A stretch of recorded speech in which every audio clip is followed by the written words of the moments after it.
Are we ready? I don't know, maybe. Hello. Welcome. Hi, welcome back. We're here. We're probably queer. You might not be, I don't know, I don't judge.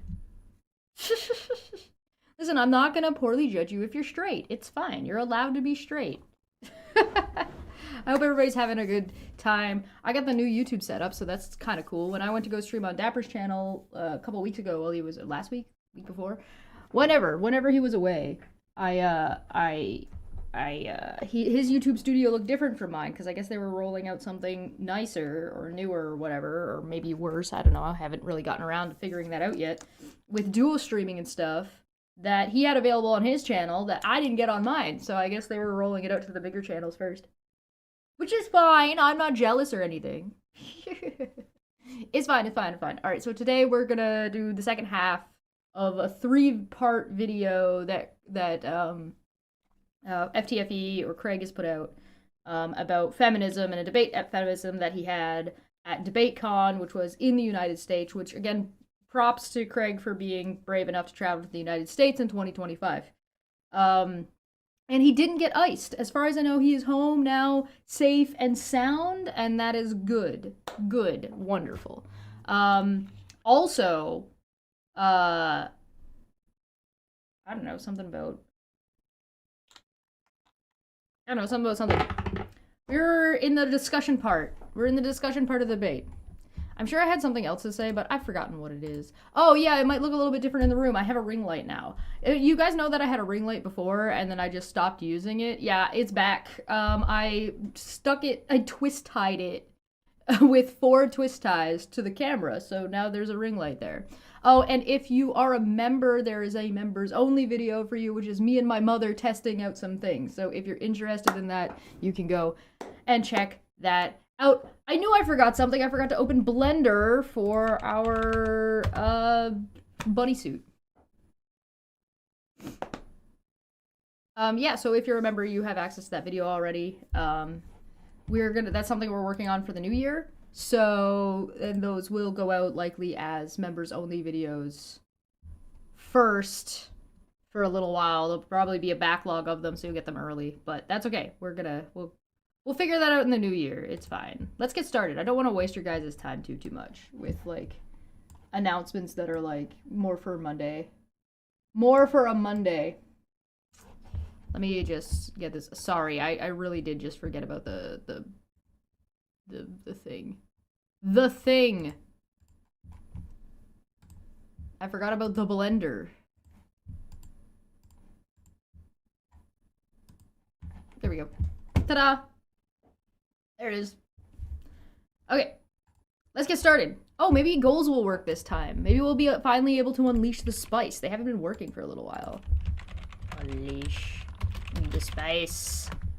Work. Work. It worked! Okay, yeah, for whatever reason, goals weren't working. So now we got a goal, and it is the spice. As you can see, the spice rack is in the back. I will add together the total number of super chats, and then we will count across, and that's how which spice we will drink out of. All right. Let's go. First child now in this country is... Sorry, I'm gonna go back a little bit because it was like in the middle of her saying something really stupid. I'm trying to see where she stopped talking. Oh boy. Oh boy. She's on a rant, I guess. I guess we cut her off like right in the middle. Okay, there's Craig talking. Okay, let's go. Feminism ignores the fact that birth rate is also falling in countries where feminism is non-existent. Well, I have a study here in my phone I can pull up. I have several as well. I have a bunch. They did a huge I've study. got more than you. They had a huge study in China. China's this big emerging global superpower, and they did a big study there. And they found there that the #1 correlate to lower birth rates is women's access to education and work. This makes total sense. All right, she's kind of completely ignored the contextual anything going on. Oh, my hair's driving me crazy. I don't know where my hair clip is. She's ignoring all of the context of China and China's history and the culture in China and the one-child birth rules and the government oversight and it must be because women know how to read. Clearly that's the problem. If women know how to read, they're not gonna want to participate in having children with people they don't want to have children with. Because that's the thing, right? That's sort of what she's getting at. She's getting at this idea that if women aren't given a choice to have children and aren't given a choice about who to have children with and aren't given a choice about how to be financially safe or stable on their own, they won't have children. And well, the answer is they might have children and they might not have children, but they won't be forced to have children. Therefore, the number go down. Princess for 25. Hey, thanks for coming by.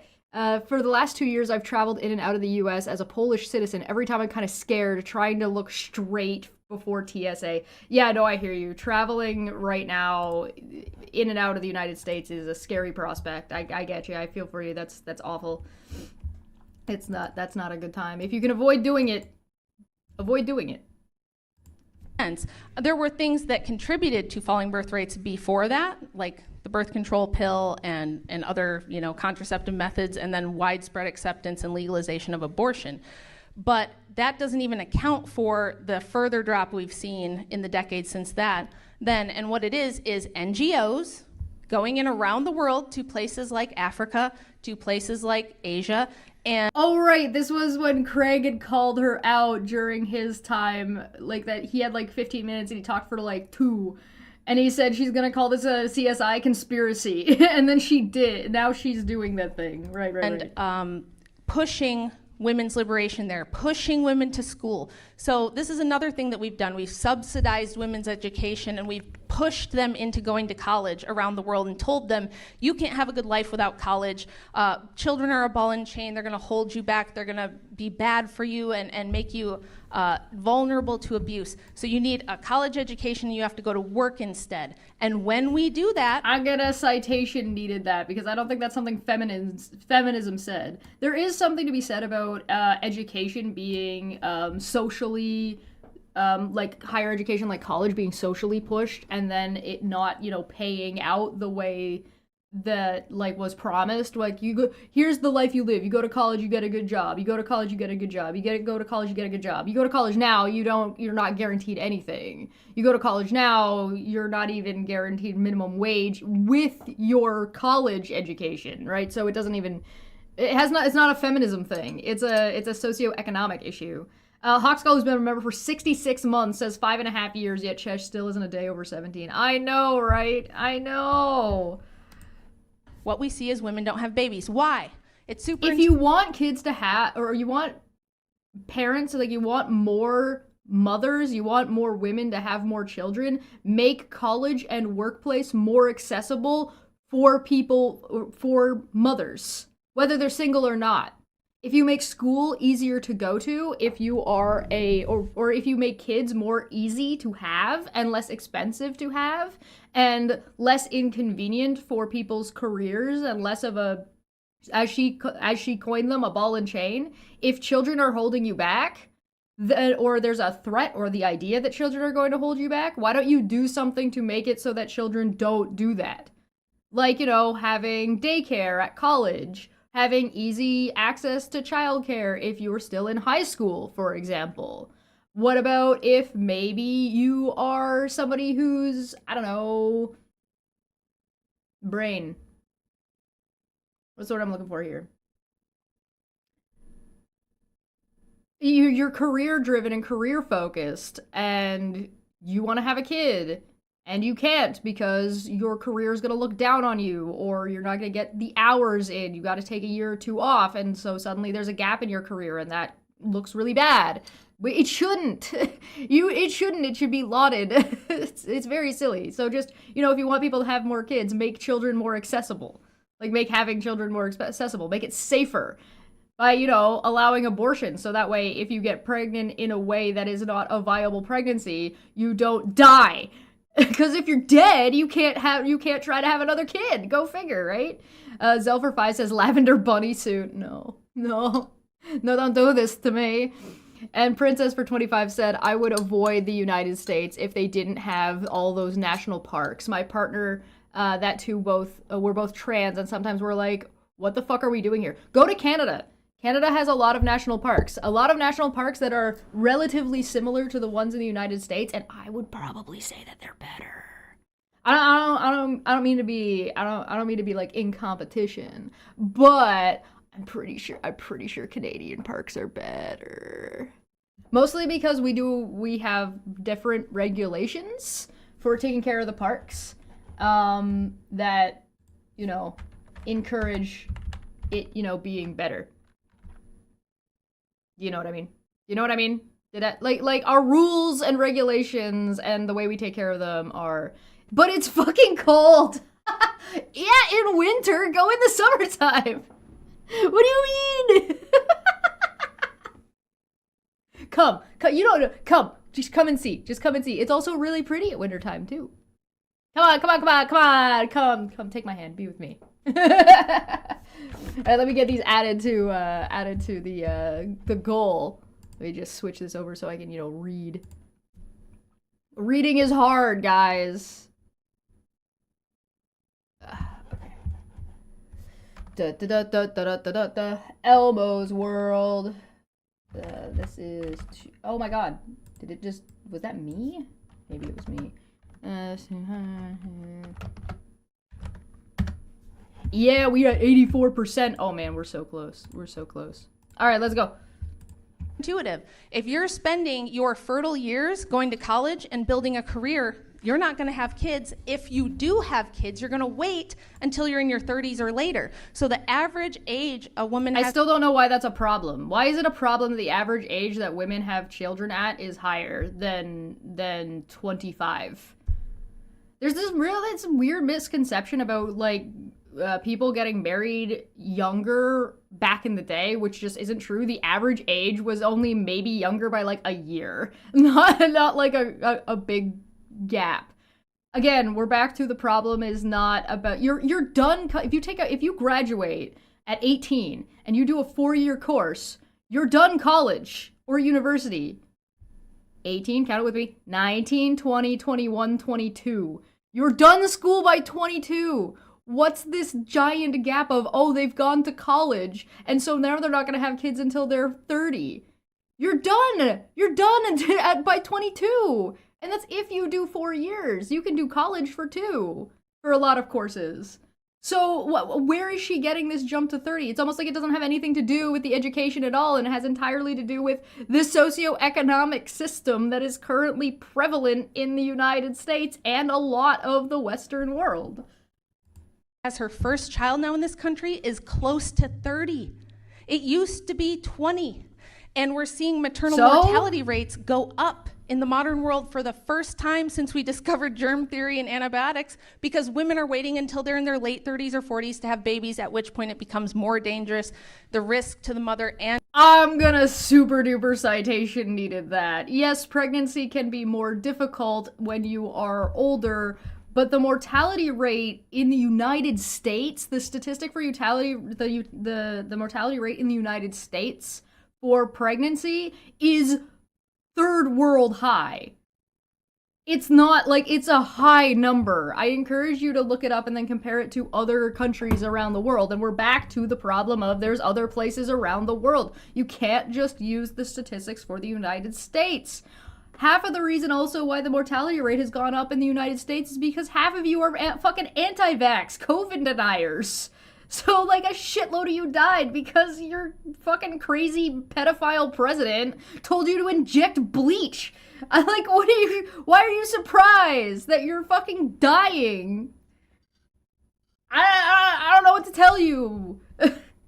And to the child, and birth defects all go up. So this is ass backwards, stupid stuff to do if you want to maintain a civilization. You don't tell women to spend their fertile years pursuing higher education, which, by the way... I vomit for fertile years. We vomit for fertile years. No. Fertile years.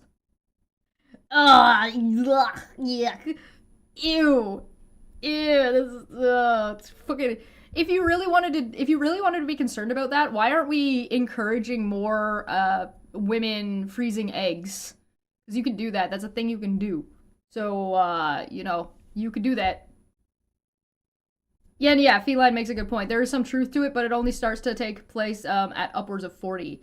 upwards of 40, and also like sometimes that just need, by more difficult, sometimes that just means that you need more attention and more care and more medical access.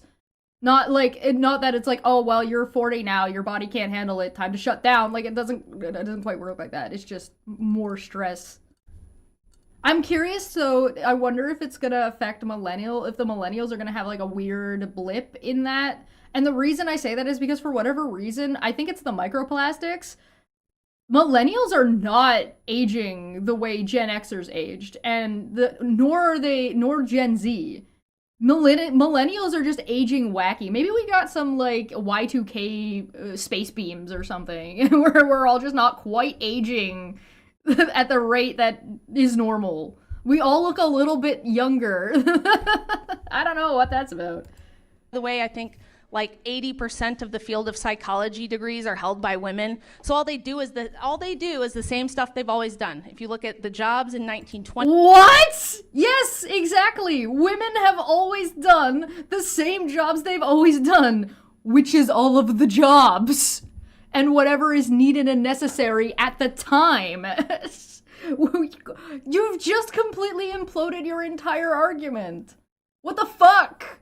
What do you mean? Does she think that women wouldn't do work on a farm?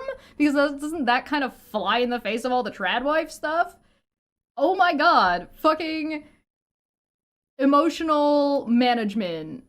You think that maybe women are more inclined to do something in psychology and stuff that is emotional management and dissecting because that's an unpaid role women have been expected to do for a long period of time and not something that men are enabled to do from a young age, and in fact are disabled in doing from a young age? You know, the don't cry, rub some dirt in it, don't be emotionally vulnerable, blah, blah, blah, blah, blah, that people do to, and I say people because women do this to men, or boys, kids are taught this from a young age. The media, yada, yada, yada, yada. To say these things don't influence stuff is ridiculous, because it does. But at the same time, to turn around and be like, well, why are women doing this thing women have been good at for a really long time, and as soon as we made it a job, women dominated the field? Oh, go figure. I imagine. 20 that women held and the jobs that women hold now, the top 20 jobs are almost exactly the same. We do early childhood care, we do nursing, we're retail workers, we're secretaries. You mean jobs that have been allotted and available to women for a long period of time have women in it? And because we haven't really done a whole lot to go beyond that or do much for very long periods of time to go beyond that, besides the social stigma that would prevent going beyond that, there are still people and women doing other jobs, but they're not dominating the field because why would they? Like, this makes no sense. And then there's like psychology and interior design and a lot of other fluffy stuff. And fluffy stuff. One of the most popular shows about interior design was Two Gay Guys. Is that not like indicative? No. Fashion design, a lot of high-end fashion designers are men. What defines something as fluffy to you? I'm curious to know. Yeah, I wouldn't consider handling diapers fluffy stuff. Yeah, that's a good point. My Unfinished Song said, Chesh, everybody knows that psychology is best conducted while in the kitchen, barefoot and pregnant. Well, you'd be surprised how much psychology takes place in the kitchen when barefoot and pregnant. You'd be surprised. I mean, I also spend most of my time barefoot. I'm not pregnant, though, as far as I know, currently.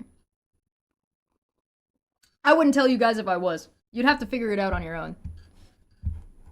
And the only thing that changed was we swapped farm labor for HR work.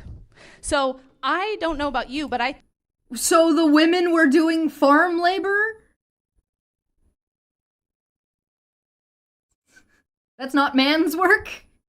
Okay, I guess. think that we would rather have mothers producing babies so that human beings can continue to exist rather than just more HR ladies and psychologists. Well, women. Why do we want humans to exist? Why is that a goal? Like, we're making the assumption, right? We're assuming that we want humans to exist. We're assuming we want the species to continue, right? I mean, not everybody wants that. So, do we have the axiom for why? Why do we want that? Do we have the logical, like, we were gonna talk about philosophy, right? No? Pre-industrial women did the exact same work men did. Yeah, go figure. Josh, why are you trying to smuggle a beach ball? Instead of a deflated beach ball that you could put in your pocket, I've blown it up and shoved it under my shirt. That's the only way to smuggle a beach ball. 90%, Smitty said, I'm like 90% sure one of us is pregnant. That's how biology works. Yeah. So here's the thing, right? Forcing women, what makes you think that forcing a woman to take care of a child makes them a good mom? Do you think that somebody is going to be a good parent if they're forced to have a child, as opposed to having a child of their own volition? And my mom in the chat said, makes a good point. Again, why can't you be a psychologist and a mom? You can. There's literally nothing stopping you from doing that. You can, in fact, be a good parent and have a career, if that's what you want to do. But you know who makes shitty parents? People who don't want to be parents in the first place. Go fucking figure. Not always. There's exceptions to these rules. Sometimes you don't want kids, you have a kid, and suddenly you're like the best parent ever. Like, that happens. Sometimes you have a kid and you're like suddenly like, wait, this is great. I changed my mind. And you love it. And some people are about that. Some people really like babies. Some people really like toddlers. Some people like teenagers. I don't know what the fuck's wrong with those people. But guess what? Being a parent involves all of those things.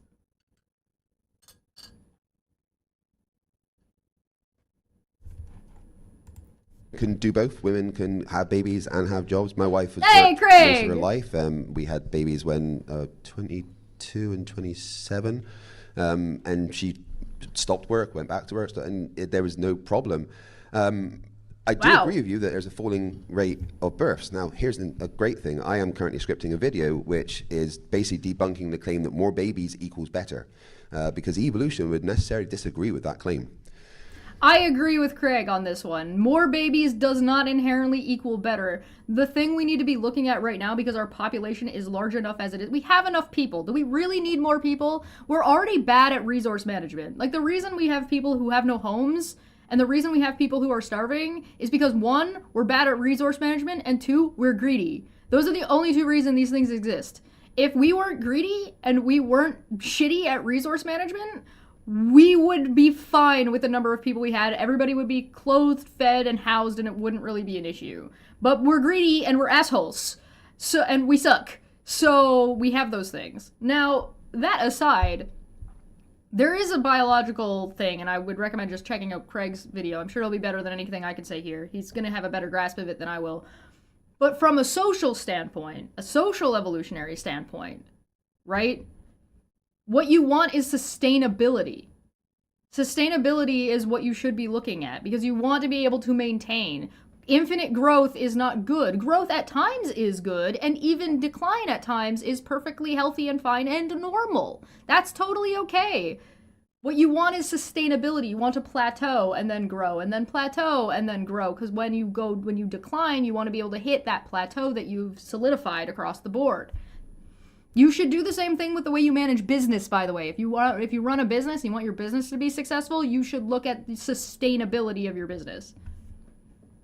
Not infinite growth, which is just a terrible idea. You know what that makes us? Nurgle. Actually, I don't think that makes us Nurgle. I think it's the other one. What's the other one? The replicators from Stargate? The Borg? Anyway. A lot of you will be very, very. Oh, actually, I would love the Crucible Crew's opinion on the video that I'm making about that. So yeah, but the Crucible, I believe, is her husband's YouTube network thing. If I'm not wrong, I might be wrong about that though. So don't quote me on that one. If I got it wrong, let me know. The fact that there's less Tribbles, yes, we're Tribble. We are the problem. Carrying capacity, yes. that I'm making about that. So yeah, but the fact that there's less birth doesn't necessarily mean that that is bad for society. That depends on the societal pressures.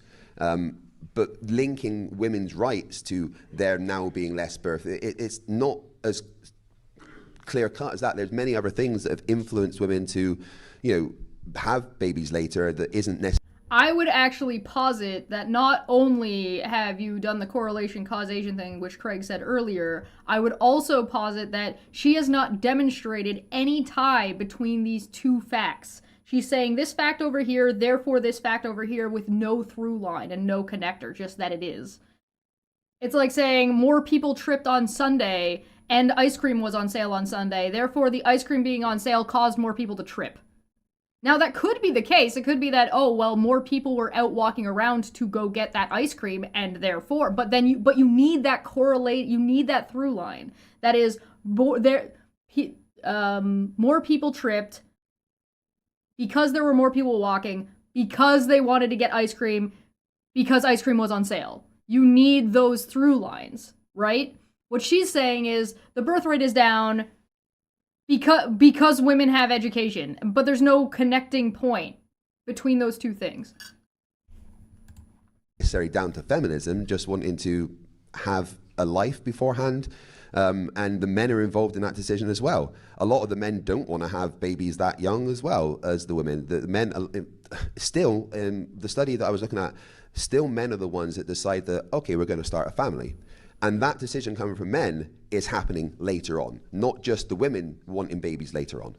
Right. That's actually a really good point to talk about, like, the expectations that society has for men are, particularly the ones that Rachel is putting forward, is that men need to be providers, which means they need to have a stable career, which means that they need to have enough income to enable that, and to be sure that they're able to not just be able to afford themselves, but themselves, a spouse, and then a child on top of that, and et cetera, which is a lot of pressure on men. And if men are taking time and going to school, then they're not contributing to the finances of the house or the finances of the home, because school is expensive.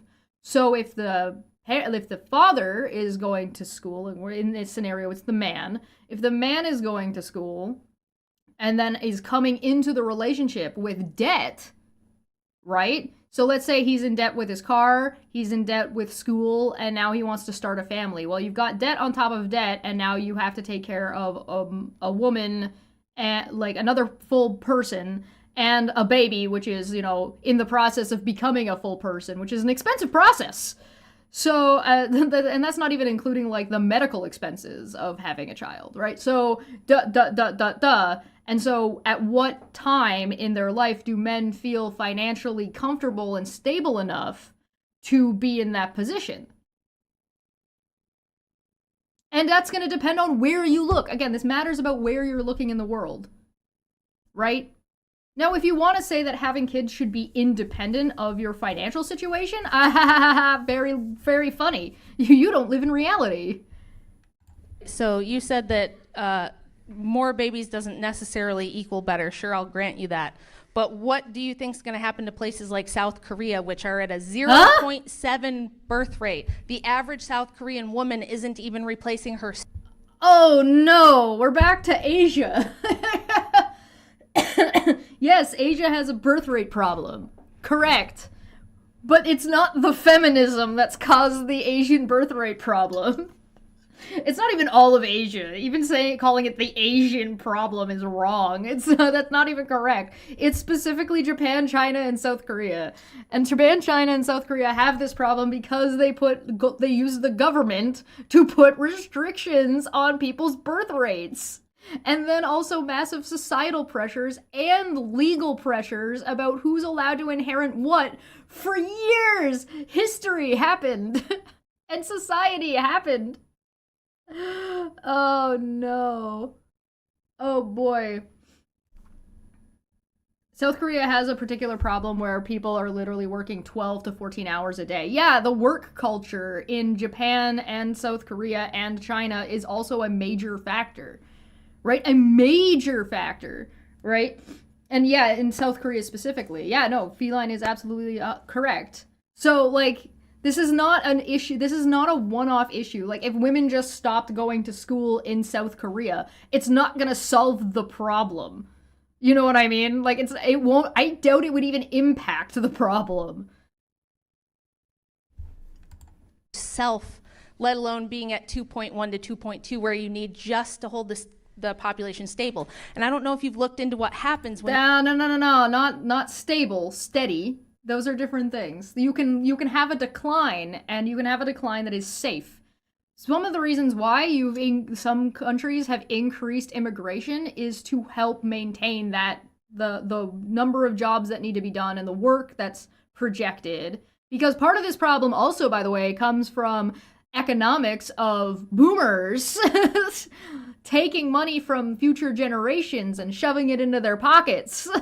And so when those future generations do not upkeep on those projected numbers to put enough money back into what they've borrowed from the future, it turns into a massive, massive economic crash.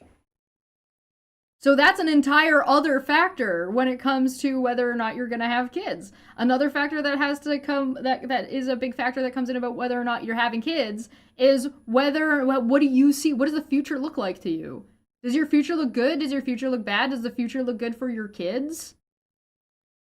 Right now, I don't think a lot of people feel too great about what life's looking like. We got fucking AI, we got fucking climate change, we got fucking whatever the hell Donald Trump's gonna do within the next 4 to 5 years. We're potentially on the brinks of multiple wars. We've got China, Taiwan, we've got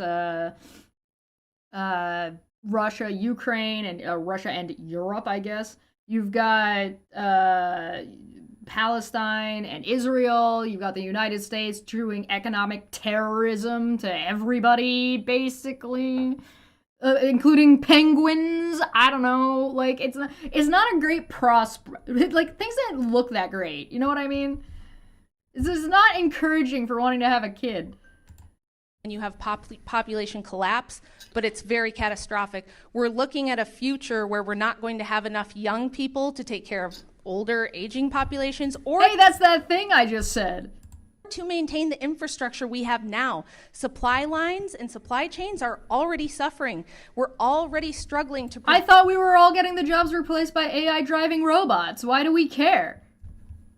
Produce things the way we used to because of global population decline. Now, right now, what? There's something called population momentum. So people will go, well, there's billions of people on the planet. I don't think this is a problem. And it's like, yeah, right now, because, you know, there's a life cycle, so it takes time to catch up. And what's going to happen, and people like Elon Musk have been talking about this now for a couple of years, what's going to happen is you're going to hit this point where it just kind of drops off. And places like Japan and Canada are already encouraging older people to euthanize themselves because they don't have the infrastructure to take care of these aging populations. No. We need... What? Canada is encouraging old people to euthanize themselves because we can't afford them? I think she seems to have been confused the fact that euthanasia is legal here with we're encouraging people to euthanize themselves. That's hi, Canadian here. No. When does Craig get to talk? Yeah, go. Listen, she's got to run her mouth, okay? She's got to gish gallop her way through this. I don't think that's a real thing. I think she might have just made that up. Whenever he tries to try to get a word in edgewise, she talks over him. Yes, and surprise, surprise, this is modern day debate, so the moderator isn't gonna do anything about it. They're just gonna let her spew crazy shit, because that's what they do at modern day debate. They just bring people on and let them spew crazy shit. To be stable at least. So I'm going to agree with you 100%. That Craig is trying to get a word in here, and he's trying to be agreeable, and he should stop trying to be agreeable. But in fairness, he's in a room full of people who hate him in a country that would be willing to throw him into the gulag at the slightest provocation. So I don't blame him for not being more aggressive. The places like South Korea and even Japan and areas of China, the majority of the population are old people that need looking after, but there isn't enough younger people to do the looking after, which then leads problems to there's not enough people to do infrastructure. Yeah, but that isn't just a women's rights thing. There is it has nothing to do. In fact, you would want the women to be willing to do the work, would you not? Listen. Her proposition is that there's too many old people, and we don't have enough younger people to take care of them. So we're gonna move 50% of the workforce. What? How in the flying fuck is removing women's ability to work going to help solve the problem of not having enough people to do the work?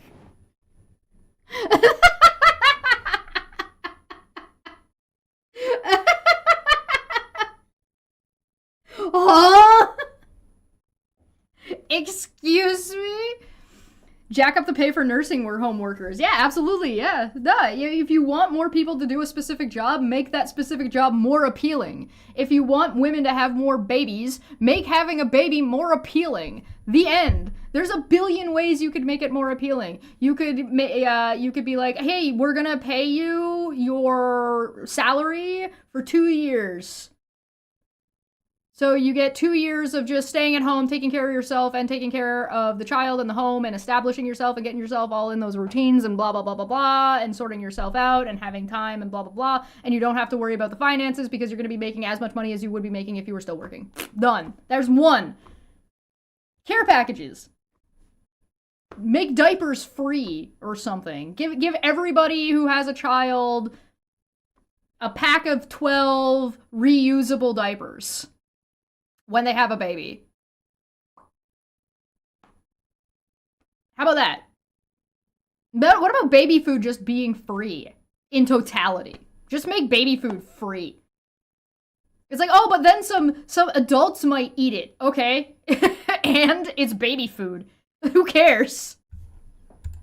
Especially in South Korea, a lot of that came from changes in the government and things like that, which was nothing to do with women's rights. The government was saying, well, you need to start having babies at this time, and then especially in China with the one-child policy, that was nothing to do with women's rights. That was China thinking, oh shit, we've got too many people, stop having babies, and now they've not got enough people to do anything else. Well, in my book, I explain how feminism comes from Malthusianism. So it comes from this idea that we're too overpopulated, that smaller populations would be better. What? You just said the decline is starting now, and then claimed that feminism was an idea in the 1700s. How are you fucking coming to this conclusion? This is not... She's contradicted herself. I should have put a counter. She's contradicted herself so many times. So many times. Like, what do you mean? You fucking what, mate? That's like that. Oh my god. Huh? What do... So feminism comes from the idea or the illusion that women can do things that men can do because of the industrial revolution. Wait, oh no, it doesn't. It actually comes from the idea of overpopulation. Wait, no, it doesn't. It comes from this. Yeah, I know, like, it could be a conglomerate, but that's not what she's saying. She's saying it comes from this. There are no women who do this. Oh, wait, except that there are women who do this. Oh, well, no. There just aren't. She's just in denial. She's just straight up in denial. This is crazy. I do encourage, I think that, like, if you really wanted to change Rachel's mind, you have to do it the same way you were to change, like, Jeranism's mind, a flat earther's mind. They have to go to Antarctica. She has to go and, like, outside to, like, some of these job places. Like, go to an oil rig. Go to a laboratory, like a biotech laboratory. Go to a factory and talk to women who work there. There's plenty of women who work in factories. It's not even like it's not even like the population in factories is even that low. And then maybe even go a step further and go to, like, an oil rig that is not a United States oil rig. Go to one that's owned by somebody else and see what that's like there. And maybe go, like, look at the difference between, you want another example, it's like, look at India in the 1950s and look at India now. Like, go find pictures or look at a little bit of the history of what has happened in India and Pakistan, right? And check and look at what was going on with women's rights in those places, and then see what happened.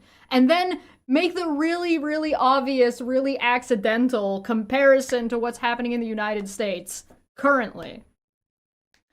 Athens, who's been a member for 55 months, whew, there is no war in Ba Sing Se.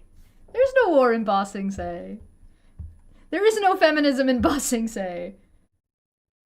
Isn't her point, though, that, like, we do have these jobs and stuff, and we are able to do these jobs because men let us? And then she's turning around and saying that women don't actually have these jobs or do these things? Can she pick a lane?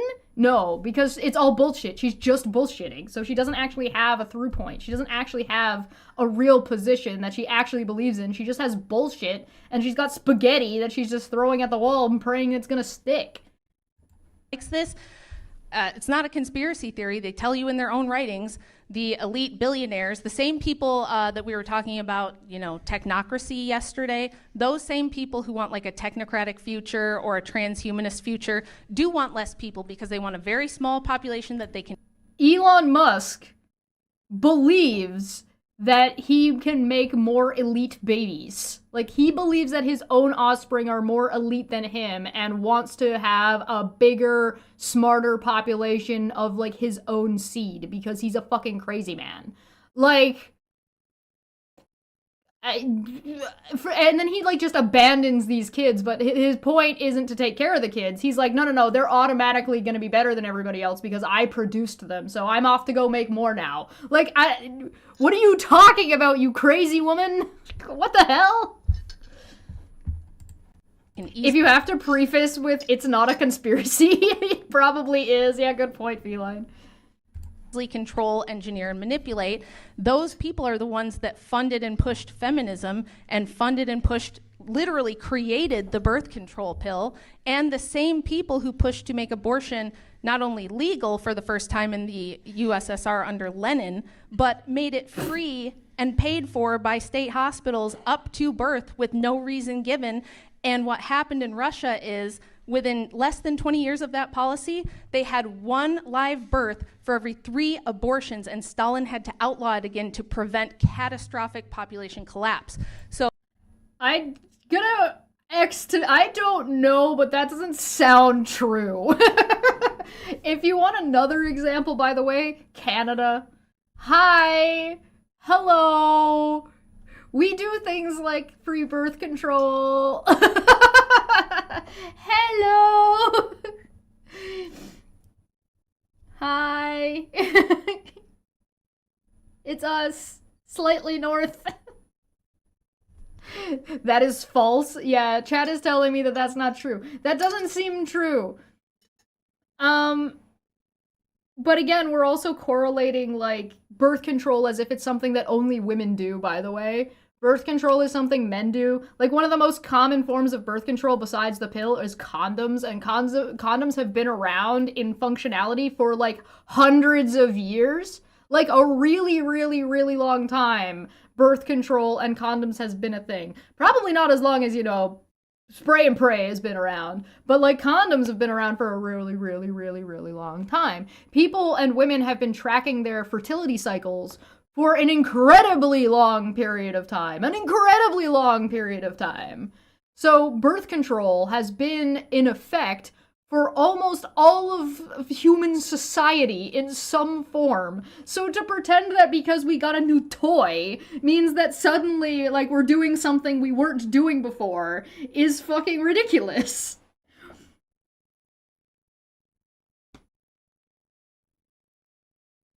Oh, yeah, so also, by the way, abortions have existed for a very, very, very, very, very, very long period of time. An incredibly also long period of time. Whether or not they were medically induced by and, like, legal is also a different fucking question, right? So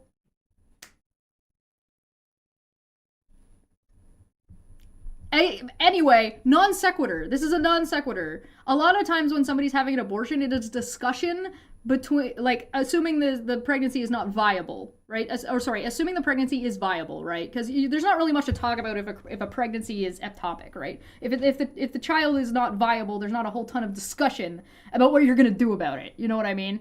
But if a pregnancy is viable, a lot of the time people are having discussions with the people around them. So it's not usually just a single person's decision. It's usually been influenced and discussed. It is ultimately the one person making the choice, but it's been discussed around in their vicinity, right? It's not a one-person show.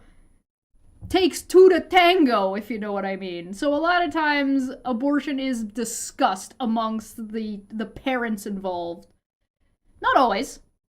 Not all the time. But to pretend that access to abortion isn't something that benefits men and is only something that is brutalized by women is absolutely absurd. Because birth control is used by men all the time. All the time! What she wants is that birth control be solely controlled by men. Why? Why is that a good idea? If men aren't the ones who are good at kids, and men aren't the ones that are good at, doing the family thing at home, why would we put men in sole control over when to get pregnant? Well, how does that make any sense? That seems like a terrible idea. Am I wrong about that? Am I crazy? Am I the one who's nuts? Have I lost my mind?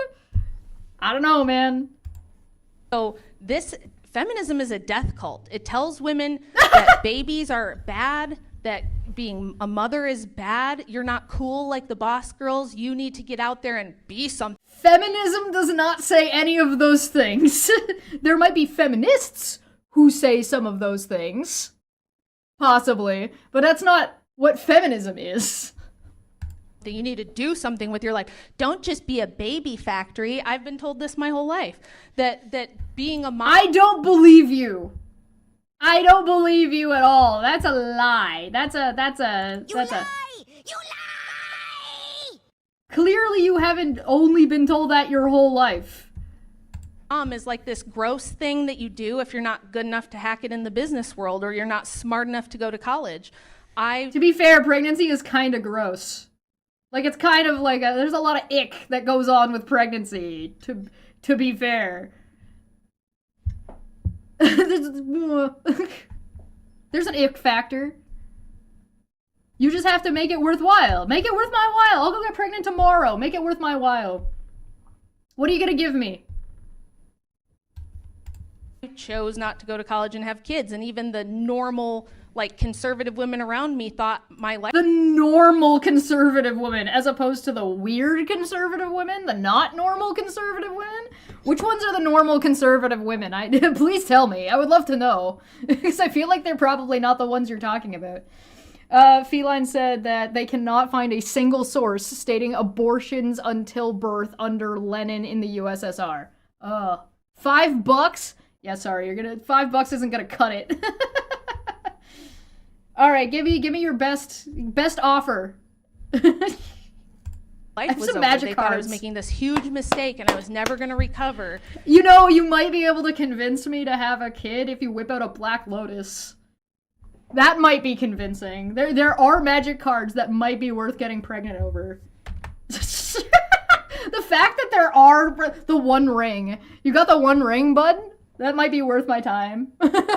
The fact that there are actually magic cards in existence that would be, worth enough to do a whole ass pregnancy over is pretty funny. Alright, sorry. It was normal conservative women. I chose not to go to college and have kids, and even the normal, conservative women around me thought my life was over. They thought I was making this huge mistake and I was never going to recover. It's just crazy. So it's the propaganda and it's the mindset. So you grew up with all the normal conservative women who were telling you not to go to college, you went anyway, but you're telling me that you were always told that being a mom and being pregnant was gross and wrong and you shouldn't do that? You're telling me contradictory things here. Again, it could just be both, and you could stop being so fucking black and white and extreme about everything, but you're the one setting up this dichotomy. $5 and I won't inject you with lavender. Oh, thanks. That is creating this impetus in women that their natural inclination to have a family, their natural inclination to be mothers during their fertile years is wrong, and that they need to act like men and be like men and compete with men. And I think it's bad for women, and I think all the statistics I went over in my opening shows this. Man, it really sucks that feminism keeps telling women to do these things that I just made up, and therefore I'm the one telling women that this is what feminism is telling them, which means I'm actually the one creating my own problem. Damn, what a shame. You think that if all the conservative women who are like Rachel here and like all the trad wife stuff, like people like Rachel stopped claiming wrong things about what feminism said, they would solve their own problem, because then there would be 100% less fucking of this propaganda? On average, the live birth remained stable from 1954 to 1990s in the USSR. You mean? You provided a picture in the Discord. All right, I'll go get it. I'll get it. It's fine. Oh yeah, in the USSR. Let me open link, please. There you go. Ta-da! Live births and abortions in the USSR. Wow. What a fucking wacky fucking. This is almost completely stable. This is between 6 million and 4 million. It's hovering. That's fucking hilarious. It's almost like the number of abortions barely affected the number of live births. Wow, go figure. Who'd have thought? Left to right, by the way, is time. It's 1954 to 1990. And look, the number of abortions went down, and the number of live births started going down in 1987. That's funny.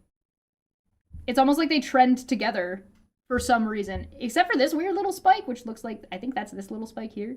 So it's like it trends together, which is interesting. I think that's an interesting piece of information. Why that might be the case is probably related to the USSR's socioeconomic situation at the time.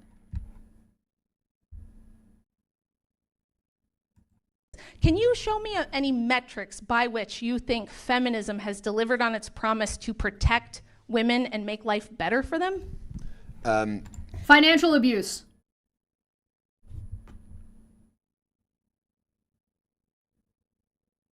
You can go out and get a job. Divorce. The end. You're welcome. There's 3 points.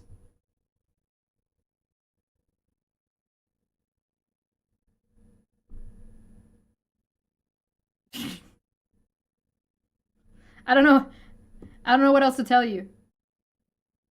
The right to vote. You look at the voting rate for Obama. Look at like the voting statistics for who voted for who voted for Obama. And then look at the voting rate for who voted for Biden. Domestic violence taken seriously. Yeah, go figure, right? Actually, you want to know another example? Harvey Weinstein.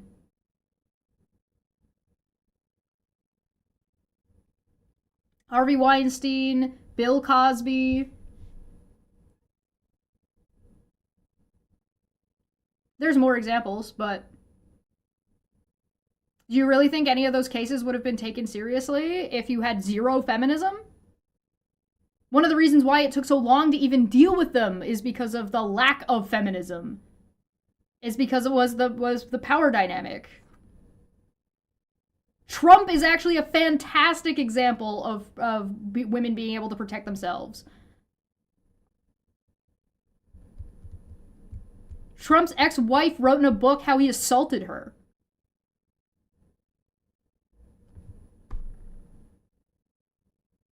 J.K. Rowling. I disagree with J.K. Rowling. I think she's a shitty person. But that doesn't mean it's feminism's fault.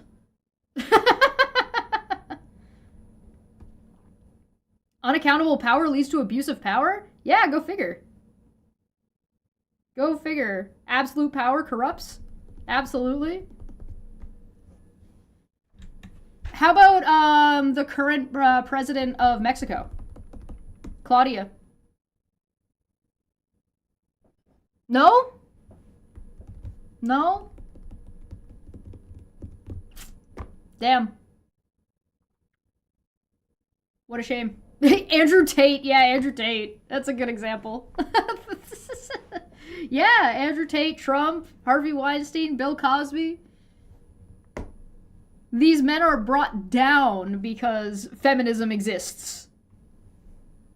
And women are allowed to speak to power.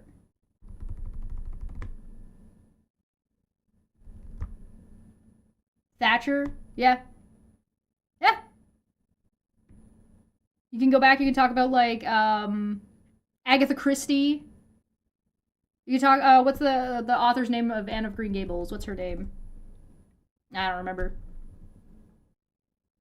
And it's a progress. Like, the other thing, too, is, like, feminism isn't done. Like, we haven't reached that point yet. We're not at the point where we don't need feminism, quote unquote, anymore, right? We're not there yet. We're not at the point of, like, hey, no, we got it. No, there's still problems. There's still problems. There's still a lot of problems. That's exactly another Lucy Maud Montgomery. Thank you. Yes, feline. There's also, like, another example of these things are ongoing processes. It's social evolution. It's social change over time. Yeah, Dolly Parton is a fantastic example. Who was that? There was during the jazz era, there was I can't remember her name. Anyway, there's tons of examples. There's tons and tons and tons of examples. And a lot of it is just like a matter of time, right? If you want an example of, like, how feminism protects women, education. And I don't mean, like, a woman being educated. I mean people being educated about the female body. Period. There are now less women, in fact, no women, being lobotomized for hysteria anymore. Because feminism. Because women have rights. And then you take their bodies and the medical information about their bodies seriously. Now, there is still problems, but the fact that there are problems proves the rule. It is still difficult for a woman to get a hysterectomy under a certain age, particularly if they don't have children. You can have crippling abdominal pain from ovarian cysts, and they will not remove your ovaries until you either have children or you reach a certain age. Now, men have this issue with vasectomies as well, right? This is still a problem that men have with vasectomies, but a vasectomy is reversible, so you're gonna have an easier time convincing a doctor to do so. But the reasoning you give is different. If you ask a doctor, and this is admittedly, this is hearsay, right? I don't have a penis, probably, that you know of. The reasoning that men are given for not getting a vasectomy at, like, the age of 22 is because you might want to have children later. The reason women are given for not having a hysterectomy when they're 22 and they don't have children is your husband might want to have children later.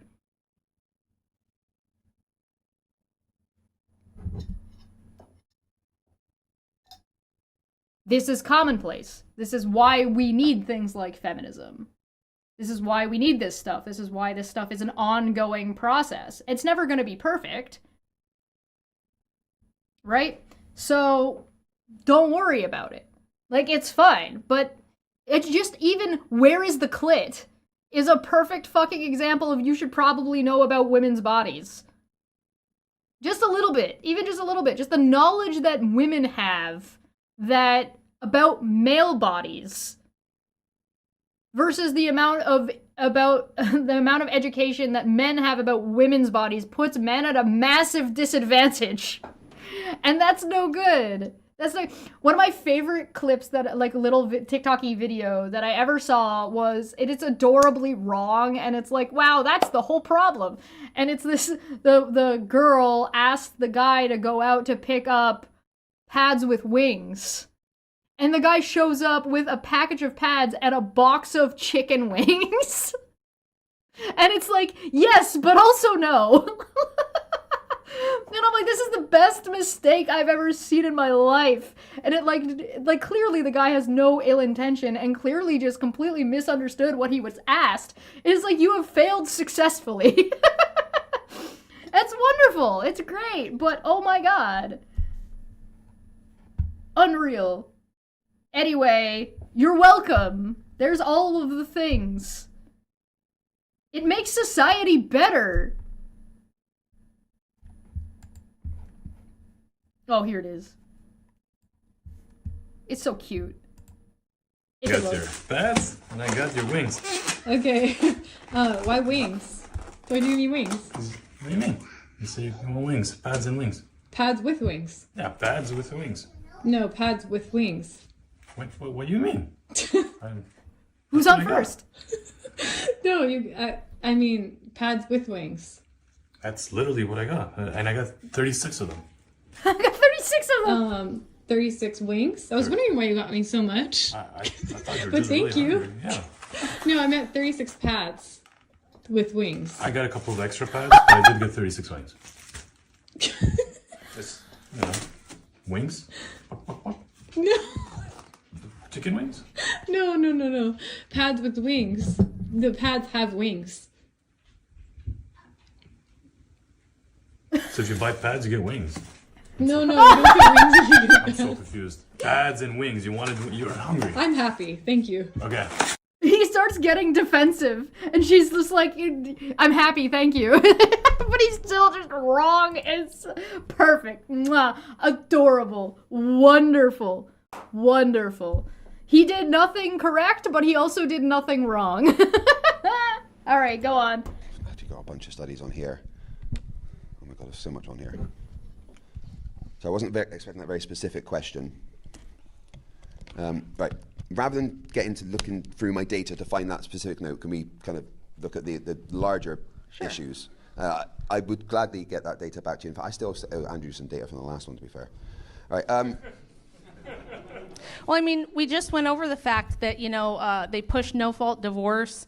The feminist movement, it was the National Association of Women Lawyers who pushed no-fault divorce and got it shoved through because they told women this was going to protect them from abusive relationships. But what we look at now, the data says that actually, no, the safest place by a factor of 8 to 12 times for a woman is married to her husband, not cohabiting.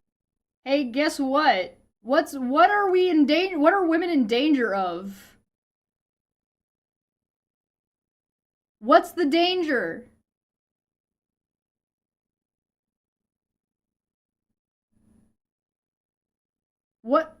What's the danger?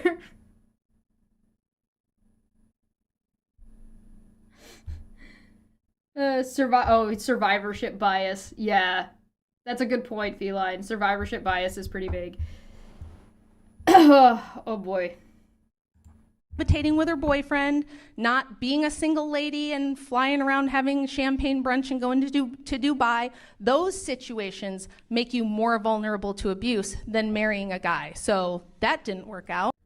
What's the rate of who you're abused by as a woman? Because I think that might fly in the face. Because it tends to be, if you're a woman being abused by a man, it tends to be a man you know. Not a stranger on a plane.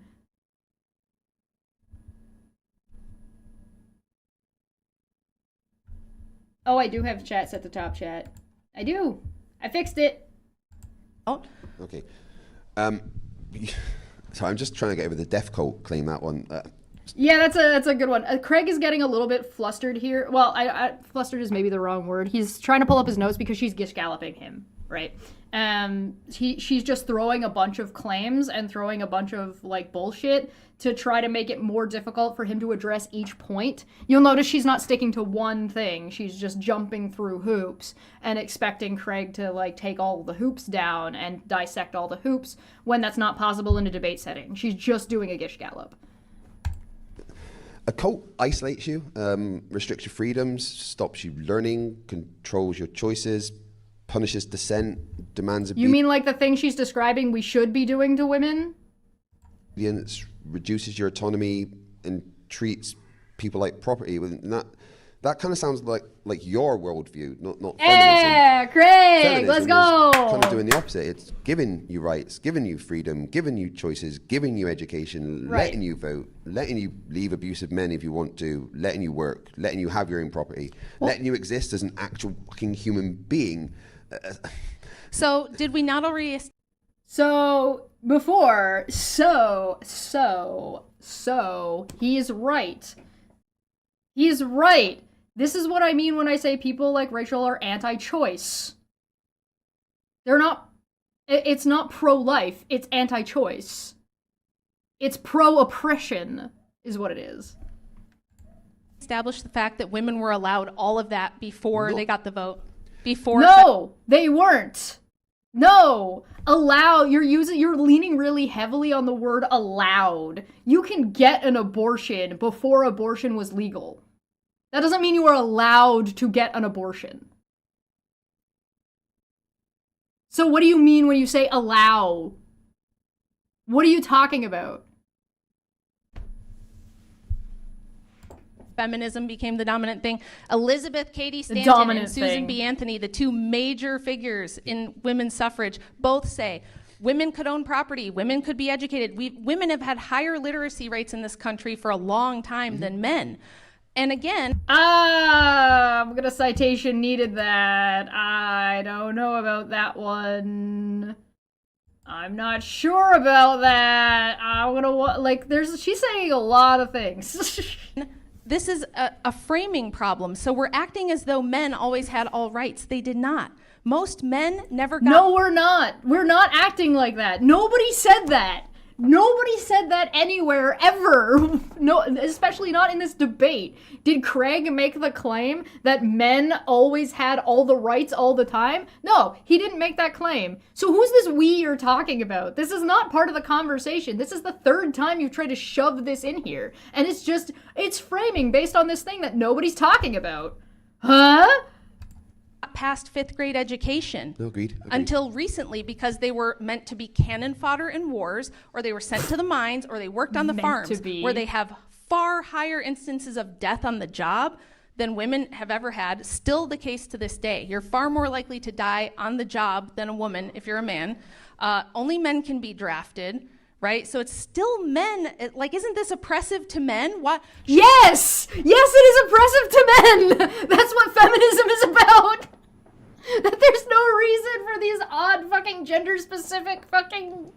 Oh my god, did she just accidentally stumble onto feminism is good for men? Oops! Guys, she's so close! She's so close! Oh no!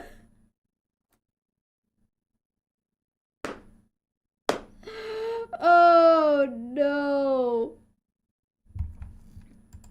Shouldn't we liberate men from having to do all these things? Shouldn't we get in there, ladies? I mean, the United States, didn't the United States eliminate the draft? Canada doesn't have the draft.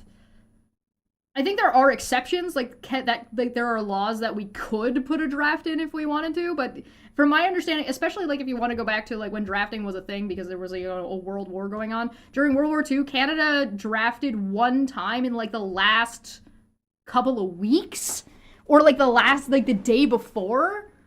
So we drafted and then the war ended, I think, if I'm remembering correctly. Please correct me if I'm wrong, but yeah, we shouldn't be drafting people at all if we can. And if we are drafting people, it should be everybody.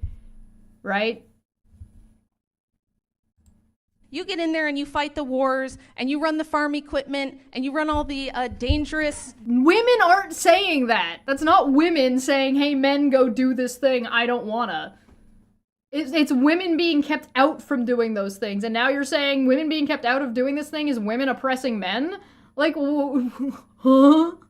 I did a quick search from the statistics available. There was no time when women were more literate than men, unless you want to specify white women over black men, but slavery. Yeah, good point. Thank you, Feline. I appreciate that. It's dumber. The United States temporarily got rid of the draft, but AMAB people are required to register for it now. What is AMAB? I don't know what that acronym... Oh, that's not an acronym. I don't know what that initial is. dirty, hard jobs. You do all that and let the men stay home and, learn piano and read books and You mean the women stay home and learn piano and read books? play with toddlers all day. Why don't we do that? How is it only Yeah, that's what every adult wants to do. Play with toddlers all day. That sounds like a lot of fun, everybody. Guys, you want to spend 24 hours a day hanging out with toddlers? Cuz that's not work. Again, this is flippantly pretending that if women are doing a job, it's not labor, but if men do it, it's labor. So for example, a concert pianist. If you're a concert pianist, you think that's work? You think that's a job? You think being an acclaimed, incredible piano player is only for men?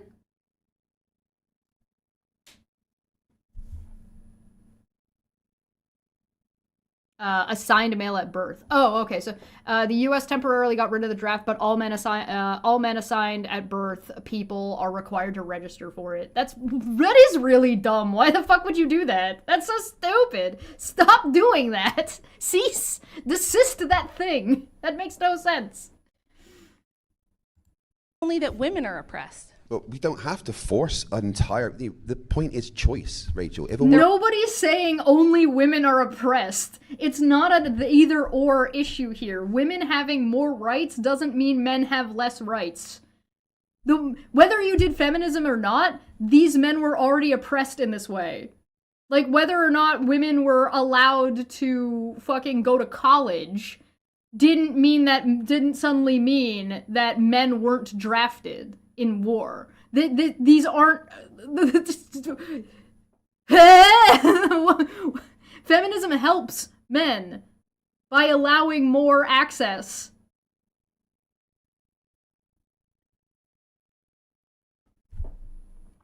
Funny enough, historically, women often could earn their best wages as entertaining. Yeah. Otherwise, women earned less than men for the same work. Oh, yeah, also. Yeah, and the draft is one of the things that feminism tried to address. Yes, and probably still does.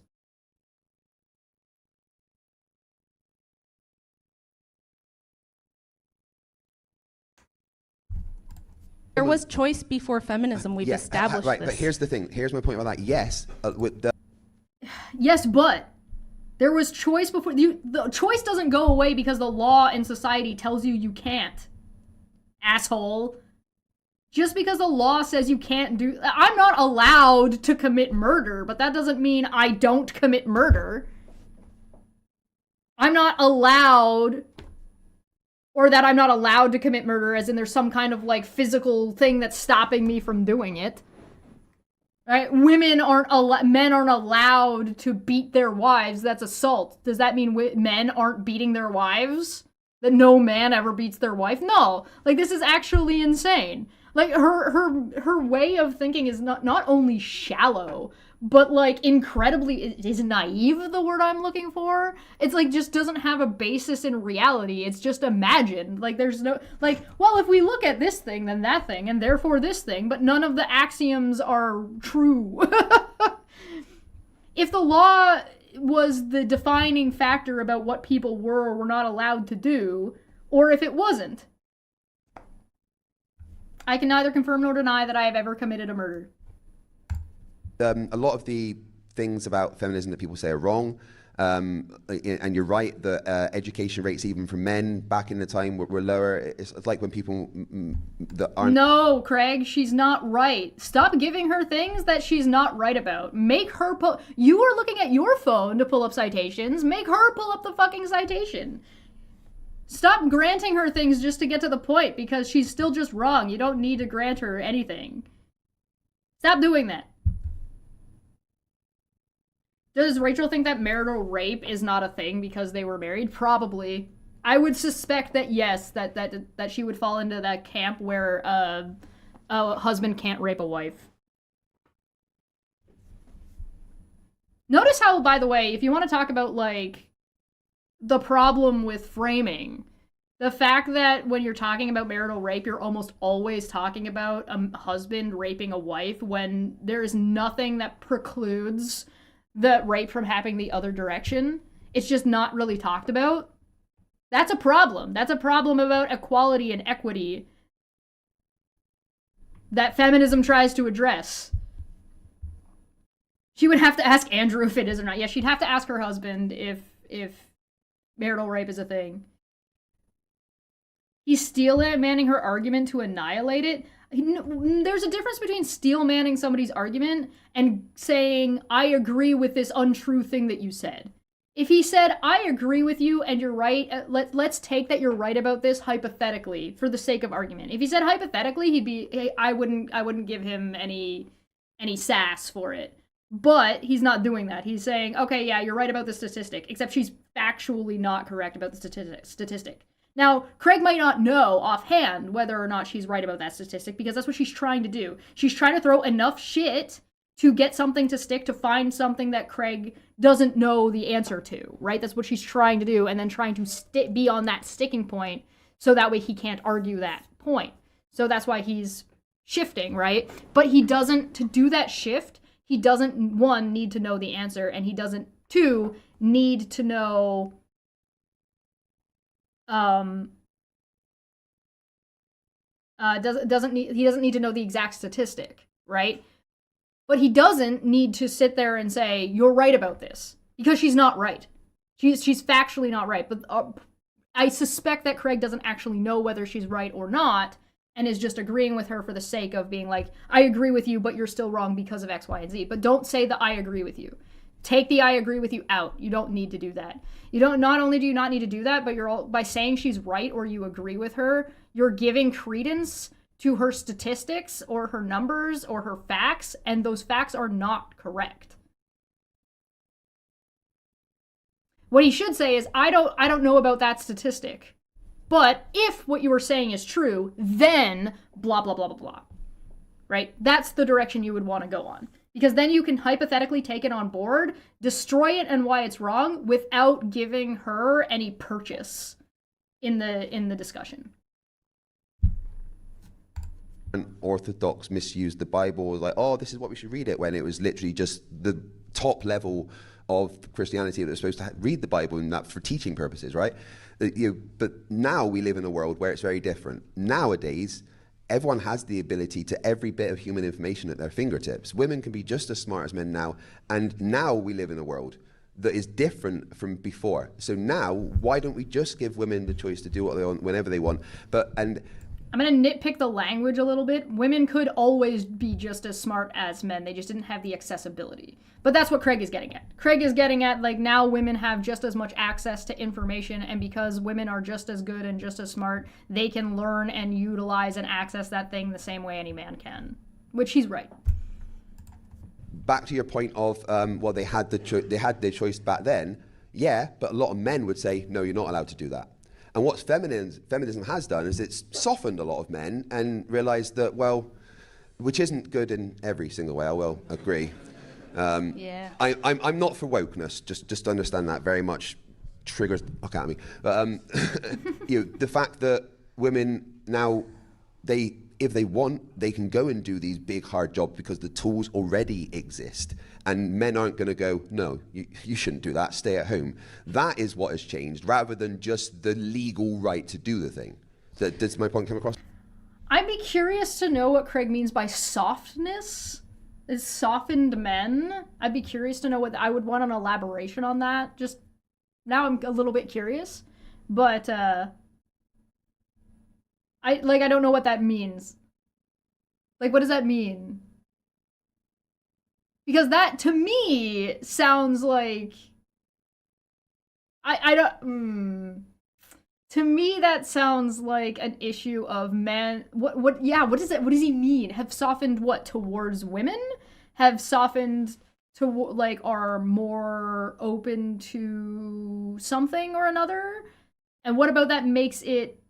What about that makes it soft? Why is soft negative for men but positive for women?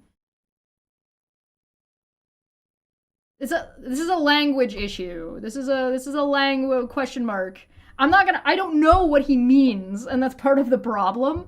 So like I question mark. I'm not gonna assume.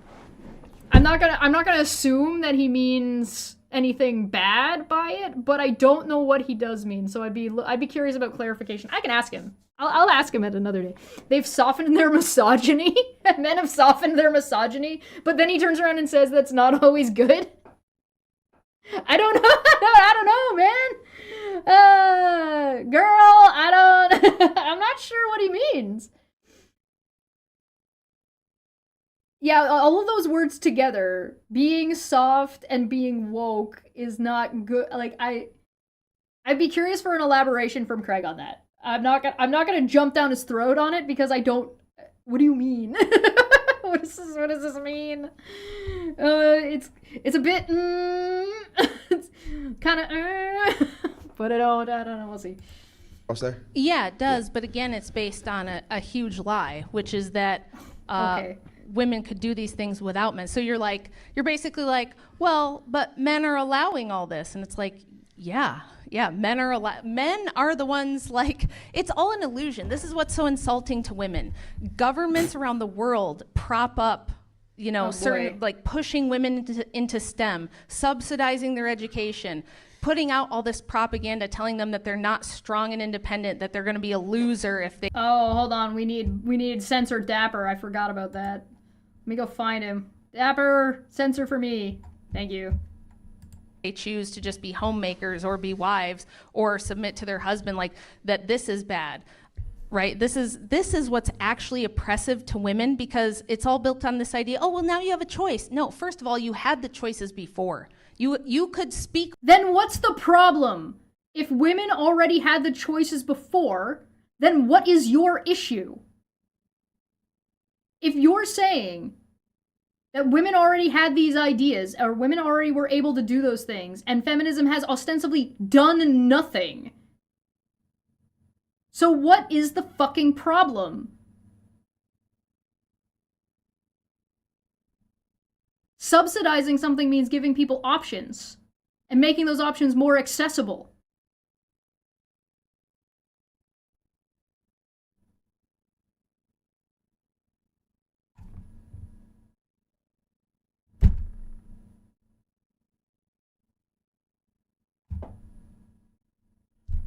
She's either misrepresenting, misunderstanding, or just doesn't fucking get that societal pressure is a thing. Because she's saying societal pressure is a thing and then turning around and saying societal pressure is not a thing.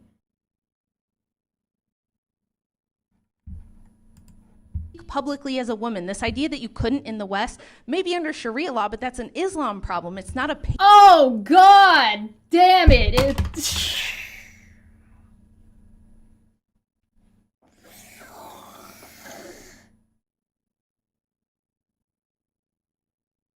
Oh, let's just subtly throw some Islamophobia in there. Oh my fucking God.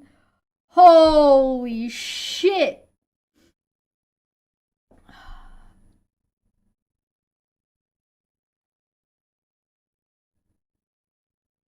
That was a dog whistle, by the way, for anybody who didn't hear that. I heard that quite clearly.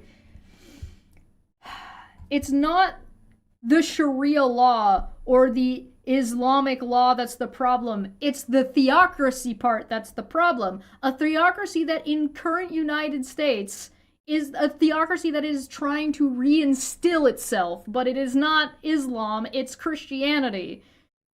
MAGA is trying to instill Christianity into its laws and trying to build a theocracy. This is why I said to look at Pakistan and India in the 50s and look at what happened when theocracy was fucking established and what happened to women's rights and what happened to where things are at now. Why don't you look at those statistics and compare those and then talk about birth rates and then talk about all the fucking shit that's going on there? If you want to talk about feminism and you want to demonstrate that feminism is good or bad, use fucking a theocracy that is oppressive to women as an example. It's a fantastic example. The problem isn't the religion itself. The problem is using the religion and establishing it as the rule of law, as a theocracy. That's the problem. The issues that religion has are independent to that religion, but any religion you take and establish as law to form a theocracy will be a problem regardless of the religion. Independently.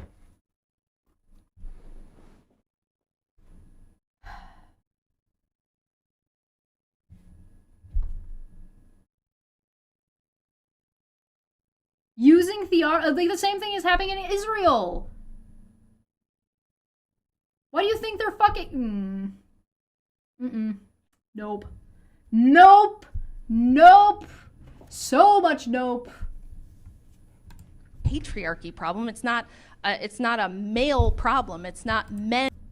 Western, oh my fucking god, Islam is a fucking male-dominated religion. It is a male dominance set religion. So is Christianity, by the way. It sets women below men intentionally. Listen to anybody fucking talking about this. Anybody. They're always like, oh look, there's God, and then there's Jesus, and then there's the husband, and then there's the wife. And the wife is always in a lower position. It is about dominance. So to try to pretend that it's not that it's not patriarchal is actually fucking insane. It's like part of the core function of Christianity is that men are in charge. But you're talking. What's interesting to me is she's saying feminism is bad, promoting patriarchy, but then also presenting patriarchy as if it is also bad. So, if you're going to present patriarchy as if it's also a bad thing to exist, or that it's a wrong thing, why are you promoting it?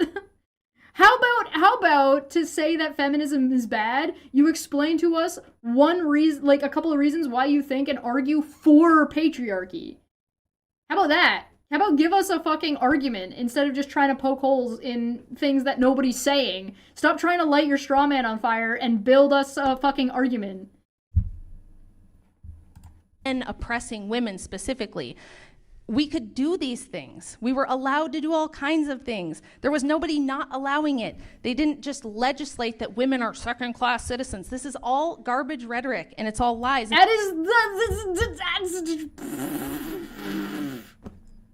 What's the I need a reaction here.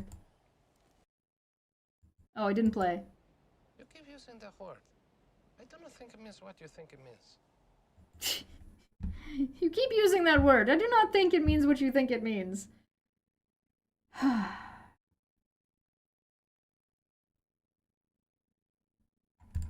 And the biggest lie is that we don't need men to hold this illusion up for us and build a world that maintains this illusion and grant us these rights and, of course, secure any notion of rights using their force, granting their force. I don't like being lied to.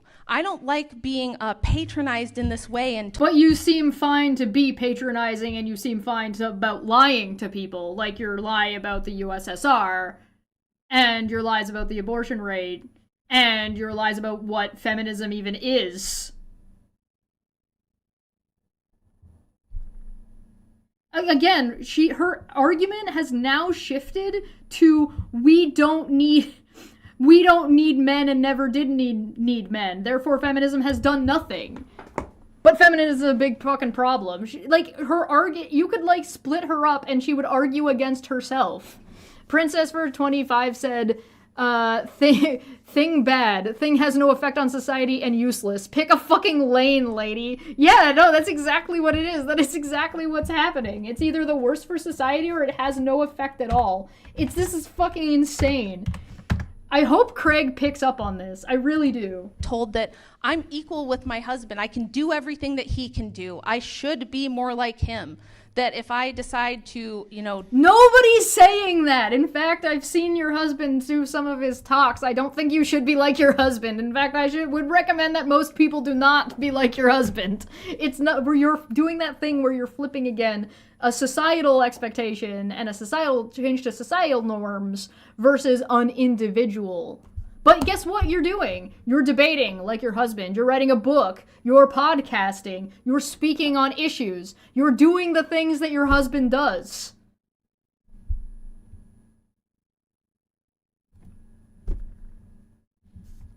You don't need one gender to be in charge. Right, exactly. Do what's more biologically natural to me and what's more ontologically. Okay, then do that. Then do what's more biologically natural to you. You, the individual. Just because it's natural to you doesn't mean it's natural for everybody else. Women are not naturally good parents. One does not preclude the other. There might be a demographic leaning due to historical fucking evolution and or fucking societal evolution, which has a bias, has a selection bias for women that are more X, Y, or Z, but because we're dealing with such a large number on such a global scale, that's going to change depending on where you look. If you want an example of this, look at cheetahs.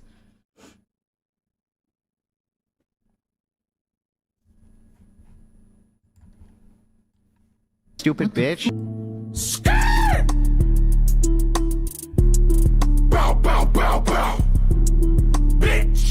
Open the pickle jar. It's all fucking It's just slick now. It's a little. See, it little is. fun. I got her slip Will right it off the backfire? lid. In here, Jake. You think? Come on, you'll see for yourself. Try it. Nah, you fucker. That was bullshit. Bullshit. He loosened it. Stupid bitch.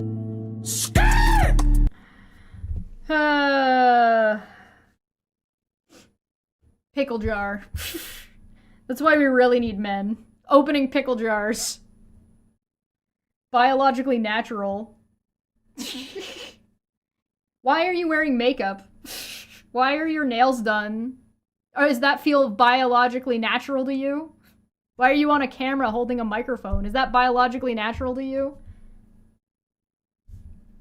Why does she keep using equal for identical? That's a good point, Jens. Yeah, she is using the word equal as if it means the word identical, and that's just not the case.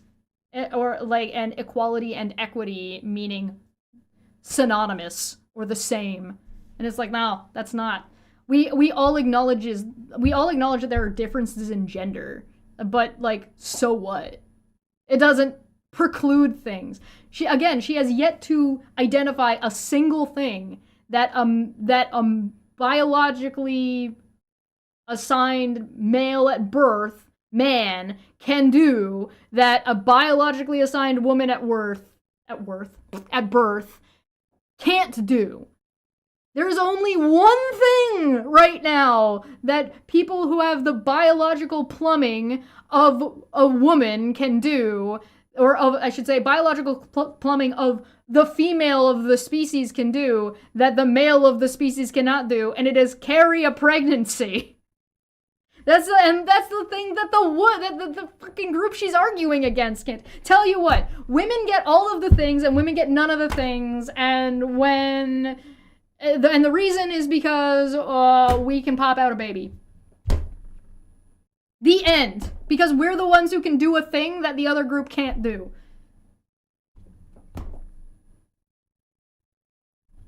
Does that mean we win? Like, did we win the argument? Fucking Christ.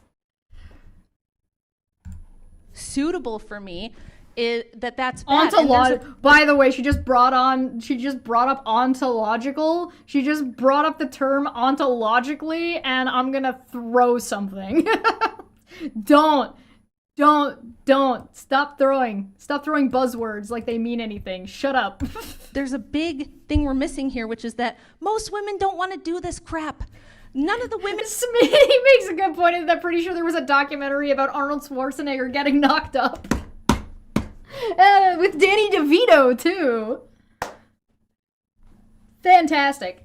Yeah, so what happens? What happens when we get to the point where we don't need to worry about that anymore, and we're just like the limitations of one's assigned gender start shifting around. Fun fact, none of the men want to do the crap either, but they do it because it often pays well. Or society encourages them to do it as well. There's lots of reasons why. Women don't want to do the job, said this one woman doing a job that is predominantly a male job that her husband does. Go figure. Ontologically suitable for me, that's bad. And there's a Ontologically big thing we're missing here, which is that most women don't want to do this crap. None of the So women what? here, you know. Just because some of the women don't want to do something doesn't mean you get to oppress the rest of the women. Why do you think that? Why do you think that because let's pretend it's the majority of women don't want to be astronauts? Does that mean women shouldn't be allowed legally or societally to be astronauts? There's an all-woman astronaut team, by the way. That's something she bitched about earlier. She's like, oh, show me where there's like a full team of women doing this job. There's a full women's astronaut team.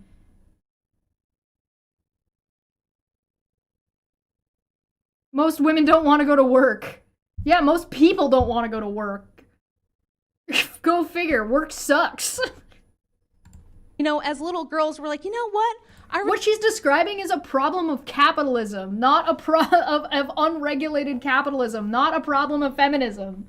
really want to work in the waste management industry. I want to get on a garbage truck and pick up trash all day. All right, bro, first off, you don't know what garbage people do. You don't know what the job of the garbage man actually is. Go and do the job, or actually research it. Don't just throw it out there like it's a bad thing. Second off, garbage man is a fantastic fucking goddamn job. You don't get it. So is wastewater management, by the way. Wastewater management, not only do you count as working, same with the garbage man, you're working for the city, so you get all the benefits of fucking working for the city, which includes retirement funds, which includes healthcare, which includes what's the word I'm looking for here? Like all of like the benefits, like eyesight, and then your kids get all of those benefits too, up into a certain age. Like I think they get in if they're in school. If they stay in school, I think they get them until 21. I think that was changed recently, at least in Canada. So you're getting all of those benefits, and you have a relatively fucking stable job, and you're in a place where you're like you I can't remember like how the union works there, but they're generally unionized jobs as well. So you're not gonna you have a relatively stable, relatively regular work at a relatively high pay, and you get all of the benefits in the world. That's a both of the jobs that she's describing as shit jobs are fan-fucking-tastic goddamn jobs. At least if you're not in the United States. Maybe in the United States it sucks. Maybe being in wastewater management, if you work in the United States, is garbage. Maybe it's bad. I don't know. I worked a summer where I was running around delivering all the new garbage pails. That was fun. It was a great job. Princess for 25 said, I don't eat pickles, therefore I'll never need a man. Problem solved. We're just gonna get rid of pickles. Please don't get rid of pickles. I love pickles. Pickles are my favorite.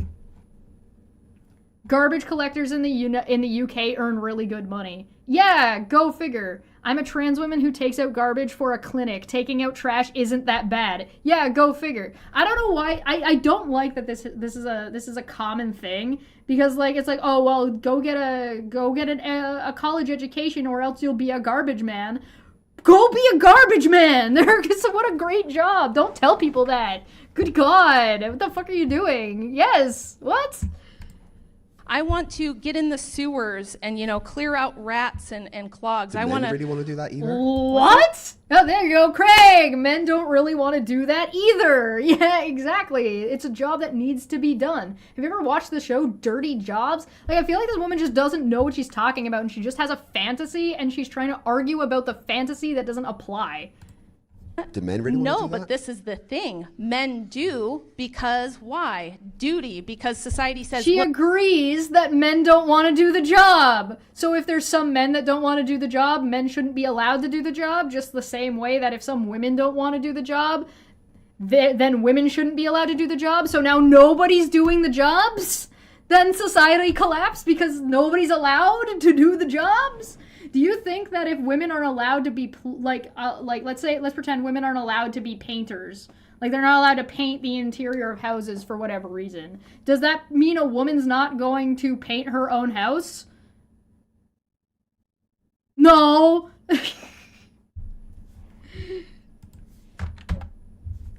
God. The thing men do because why? Duty, because society says, look, you got to do this. If there's a war, sorry, buddy, you got to go die. You got to go do the. Which is a bad thing. It's not a good thing.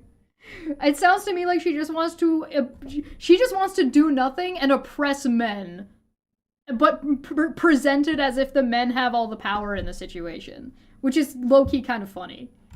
These difficult things, and a lot of feminists will argue that this is actually oppressive to men. I kind of agree with them. So it's like this idea that women were oppressed. No, we weren't oppressed. You know, both can be oppressed. One being oppressed does not mean the other can't be oppressed. Both can be true at the same time. Men and women can both be oppressed by society. Wow. What? Huh? So she's back to accidentally admitting that feminism is good for men and wants to not oppress men and wants to undo oppression of men, or at least make things equal and equitable. Like the draft, for example. Feminism would probably say, hey, we shouldn't have a draft at all, but if you're gonna have a draft, you should have everybody drafted. And then when the women are like, we don't want to be drafted, and the men are like, hey, we also don't want to be drafted, you get rid of the draft. Women are just different, and men have had limitations. Nobody is saying that men and women aren't different. Yes, there are differences. That doesn't mean it's an excuse to oppress one group or the other group for no fucking reason. Good God, she's so close. No, we weren't oppressed. Men and women are just different, and men have had limitations throughout history on what they, what was socially acceptable for them, and so have women, and there's actually nothing wrong with that. It's good and it's healthy, and we actually need it, because to the extent that we don't do that, we see society falling apart. Again, you know what you should societally oppress? Rape. That's a good example of something, but those are things that are harmful towards other people. You should be societally generally against some things, but those things need to be defined, not arbitrary, and definitely not based on the way someone was born. That's just sexism, that's just racism, that's just bigotry. She's basically just saying, hey guys, bigotry is actually good for society, without giving any actual reasons as to why. She's just saying this as if it makes any fucking sense. My guy, no.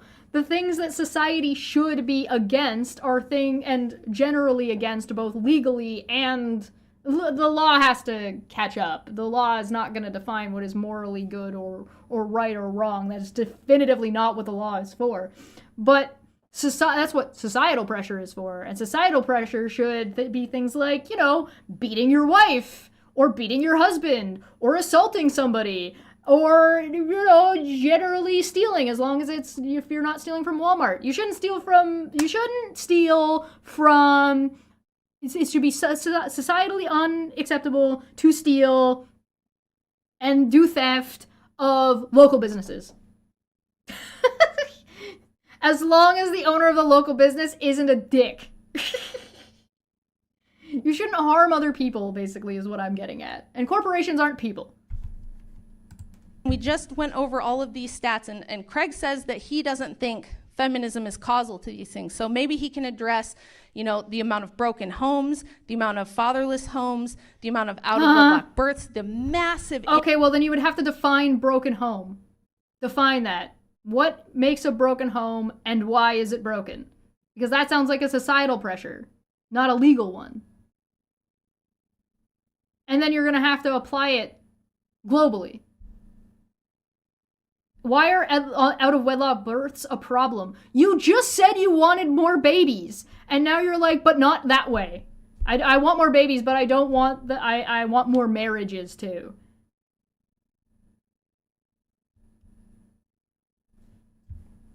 Increase in welfare spending. Again, we're like, if you look at them on a graph, the number of out-of-wedlock births. You think the increase in welfare spending is because feminism? Why? How about you actually establish a connection between these things before we ever actually have to bother explaining how no? Births and welfare spending, they go up like this in tandem to astronomical levels. So all you've done is replace fathers and husbands with daddy government. So maybe you What? can tell me how this wasn't Does feminism. the government check my homework for me? Daddy government, can you check my math? fault and how this is actually better for anyone, but especially women Daddy government, can you drive me to my ballet lesson?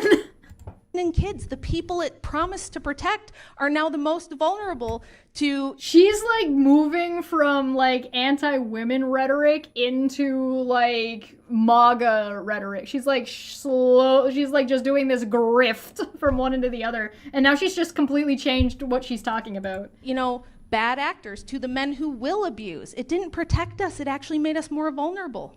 Okay, so How? Strawman, you are kind of claiming that the rise of feminism has also led to the rise of like domestic abuse and child neglect. Is that correct? It promised to decrease those things, and a consequence of it was that it increased by removing the people who had the most Just say yes. That's what you're saying. Oh my God. interest yes. in protecting their own wife and kids. So I think you're confusing reporting with occurrence. Nope. Hey! Oh my God, Craig! He gets, yeah! Let's fucking go! Let's fucking go! So before feminism, child abuse wasn't recorded or reported as much. Domestic violence wasn't really recorded. Police didn't intervene. It was like, oh, that's a spousal problem. Schools didn't report it. Doctors didn't report it. Family matters. It's a private thing. You know, that's like, you keep that in your family. Beating your wife and kids was kind of normalized, you know, to the moon, you know, like that. Whereas now that's not a thing because feminism has pushed forward the things like reporting domestic abuse, not stand. Bless his heart, Craig! Oh, I'm gonna kiss you on the mouth! Oh, yes! I'm so happy. Thank you, Craig, for saying the thing. Oh my fucking God. Standing for domestic abuse. Borg, don't clip that and don't send it to him.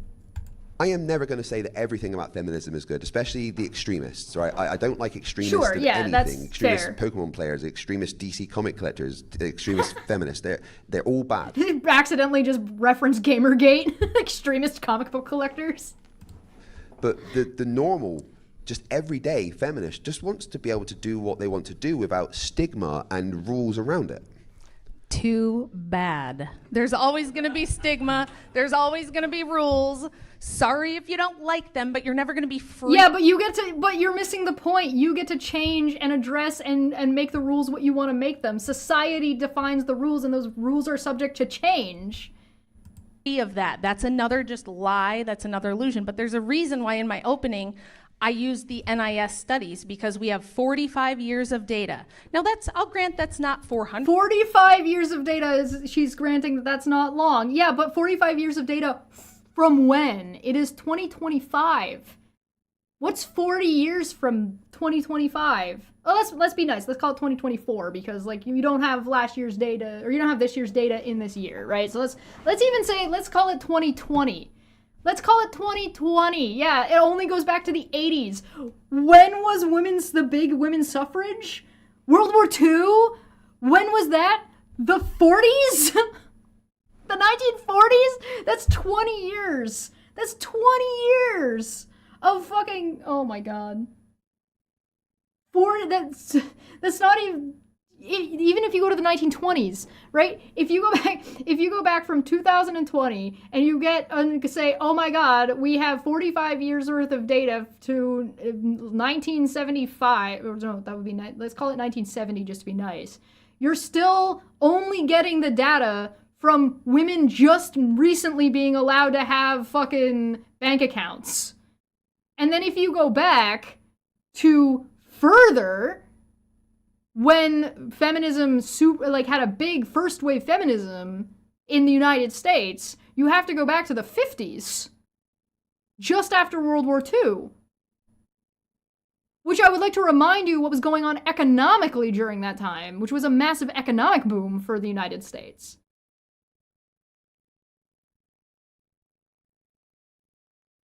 So, what the fuck? And if you want to go back to more the beginning of it, yeah, Feline is right. You go back to 1910. So what are you talking about? We have 45 years of data. That's nothing, and it doesn't have the data you need. What Craig is pointing out, correctly, rightly, thankfully he is pointing out, is the data that you need is the comparative data, and you don't have the comparative data because it wasn't recorded. The only reason you have the data that you're referencing now is because feminism happened. Oh, sorry. First wave feminism was 1910. Second wave feminism was World War II. Sorry, my mistake. Thank you for the correction. 150 years, but feminism still wasn't super dominant and the culture hadn't completely shifted 45 years ago. You still have... The culture hasn't shifted now! What do you mean? Had more stay-at-home moms, more traditional wives. If you watch like sitcoms and shows from the 70s and 80s, you'll kind of see that this is true. These things are just starting to emerge. And if what you're saying is correct, we should have seen, because we had reporting, we had plenty of reporting, because the NIS, and this is the reason I use it, they don't just go off of like women who call the police if they're abused. They go by every authority that has to report suspected or confirmed abuse, either one. If you didn't hear what Craig just said, they were not required reporters at the time for these issues because you didn't have feminism doing the thing yet. Unbelievable. Unbelievable. So places like emergency rooms, battered women's shelters, school counselors, all the reporting people. So regardless of whether the woman or the child reports it, they're counting this as abuse.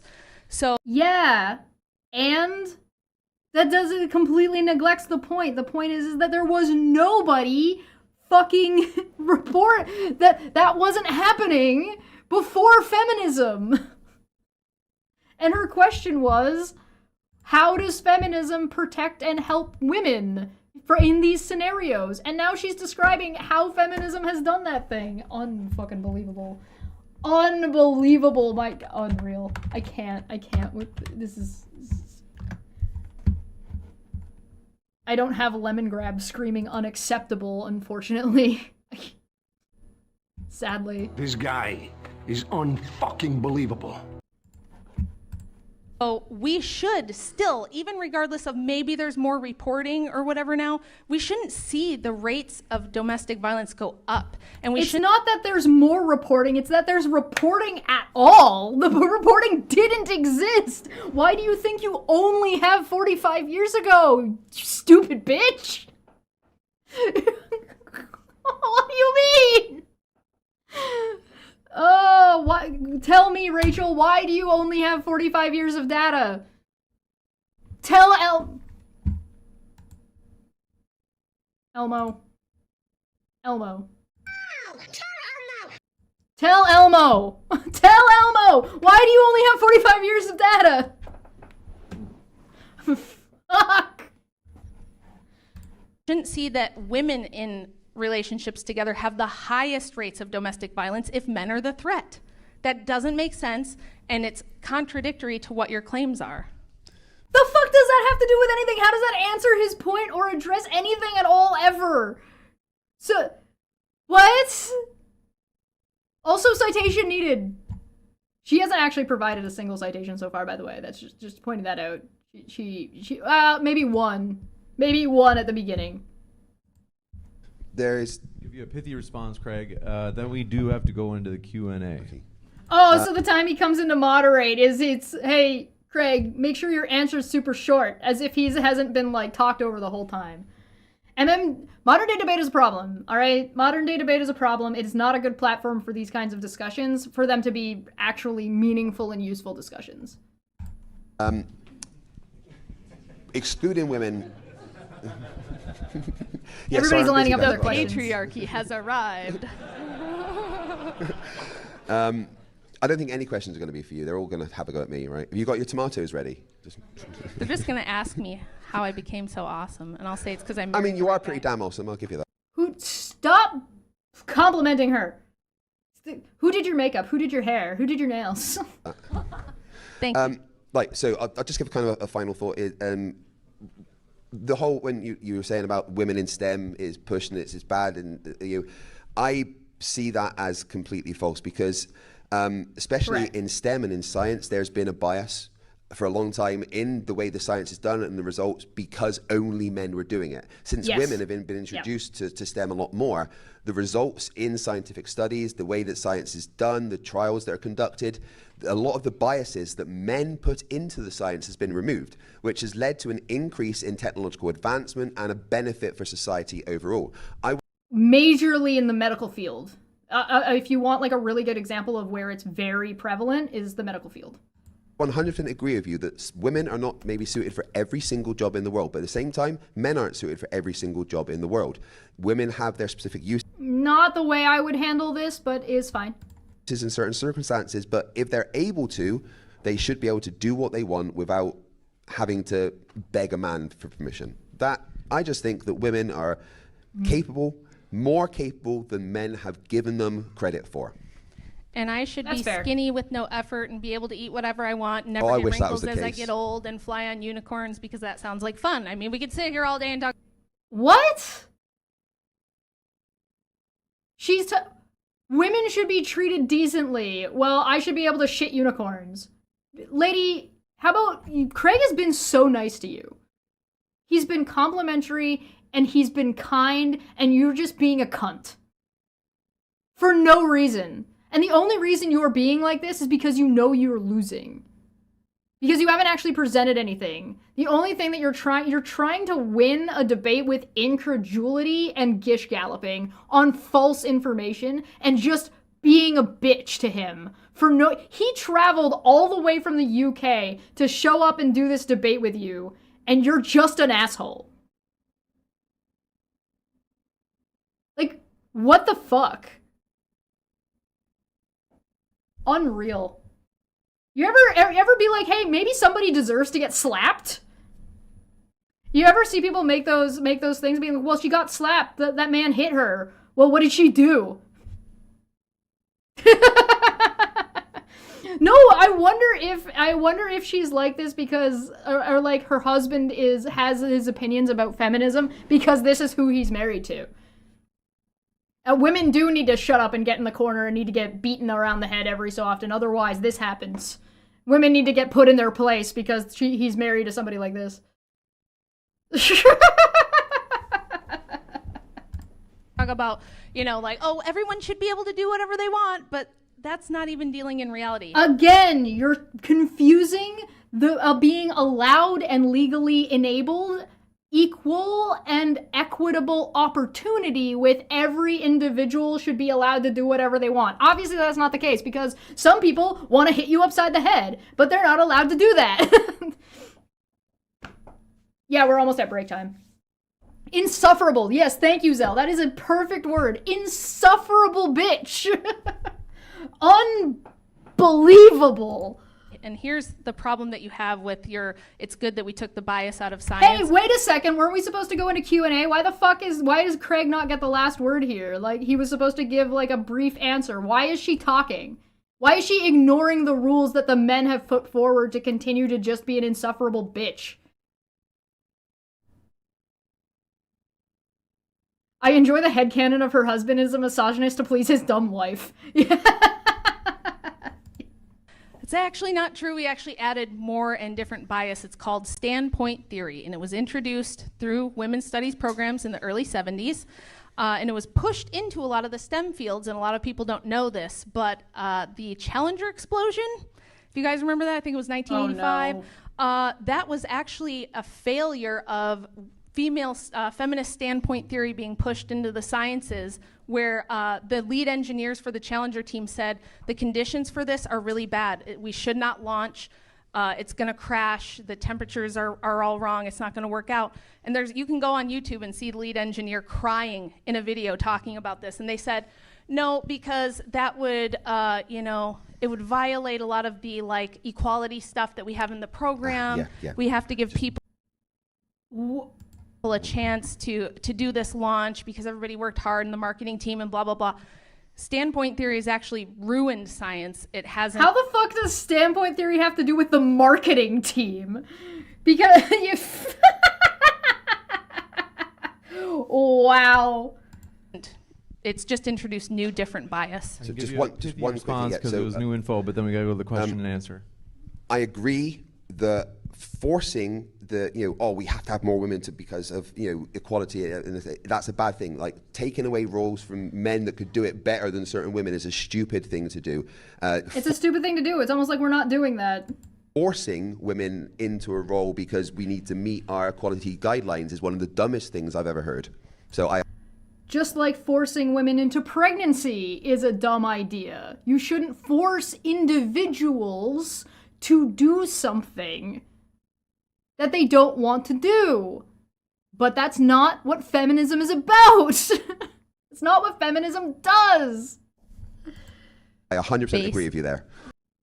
Ronald Reagan pushed the flight ahead despite concerns for a photo op. Well, that must be women's fault. He's completely ignoring the Challenger conspiracy. I think that Craig should ignore the Challenger conspiracy. I think addressing this right now with no time, she threw that in on the end on purpose. Like, she purposefully didn't bring that up the entire time and left it for trying to make it her last word intentionally, and it's malicious.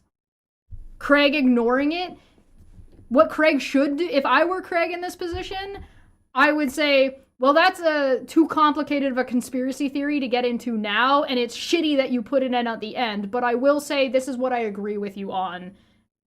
And then blah, blah, blah, like his points. Can I say based as well? Yeah.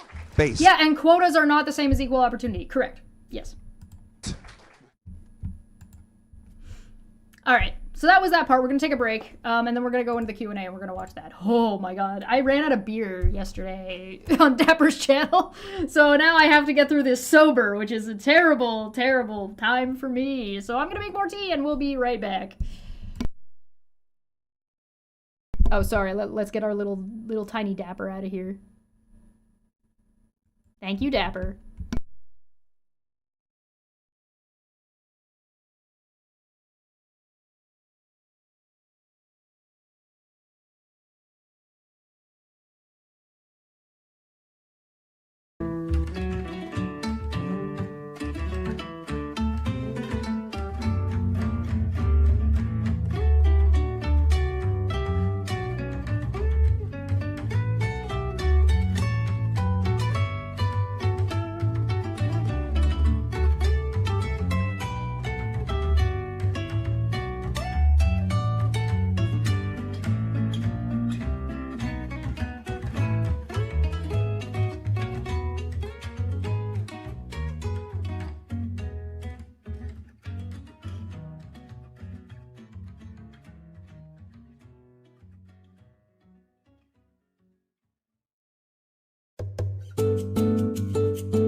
Hi, welcome back. All right, we're on part 3. Excellent open discussion. Very good. Yeah. Very good, excellent, yeah, very good. It definitely doesn't make me want to fucking scream into a pillow and throw myself down some fucking stairs. Huh.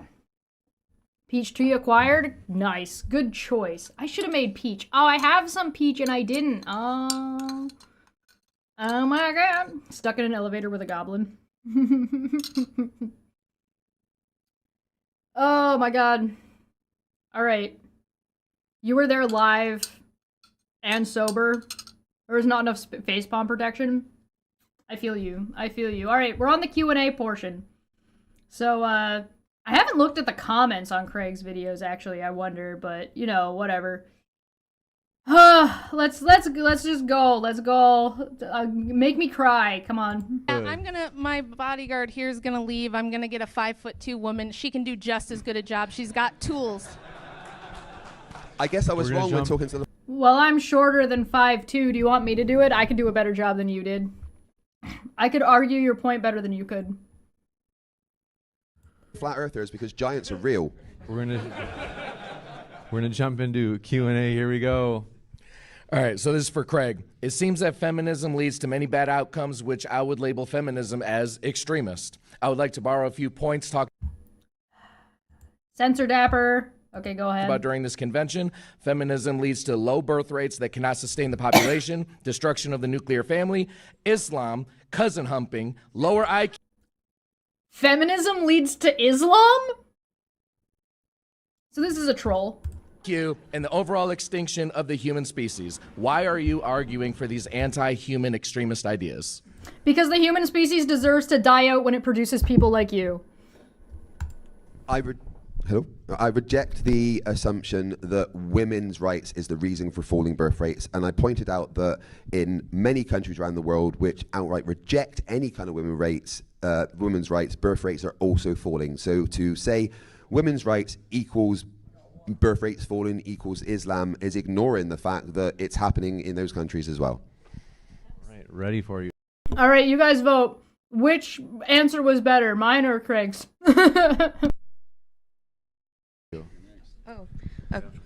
No, he's not angry. He's just getting... Don't worry about the question asker, guys. He was just really emotional at the time. He's just really, really emotional about women. It's okay. It's okay. Oh, sorry. Okay. First of all, thank you, Rachel, for being Don't let the woman hold the microphone. here. You too, Craig. Thank you. I'm a teacher and debate coach, so I know what it takes to get up here. So my question is for Rachel. Feminism, you may have a different definition, but you can look it up. Feminism is ultimately the theory that women can be equal to men in all things. So I think again, feminism isn't about equal. It's about equality and equity of opportunity, not about individual prowess. So getting those things confused is problematic for the purposes of debate, at least.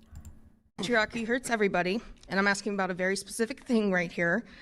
Teacher pay. I'm a teacher. We have lots of male teachers.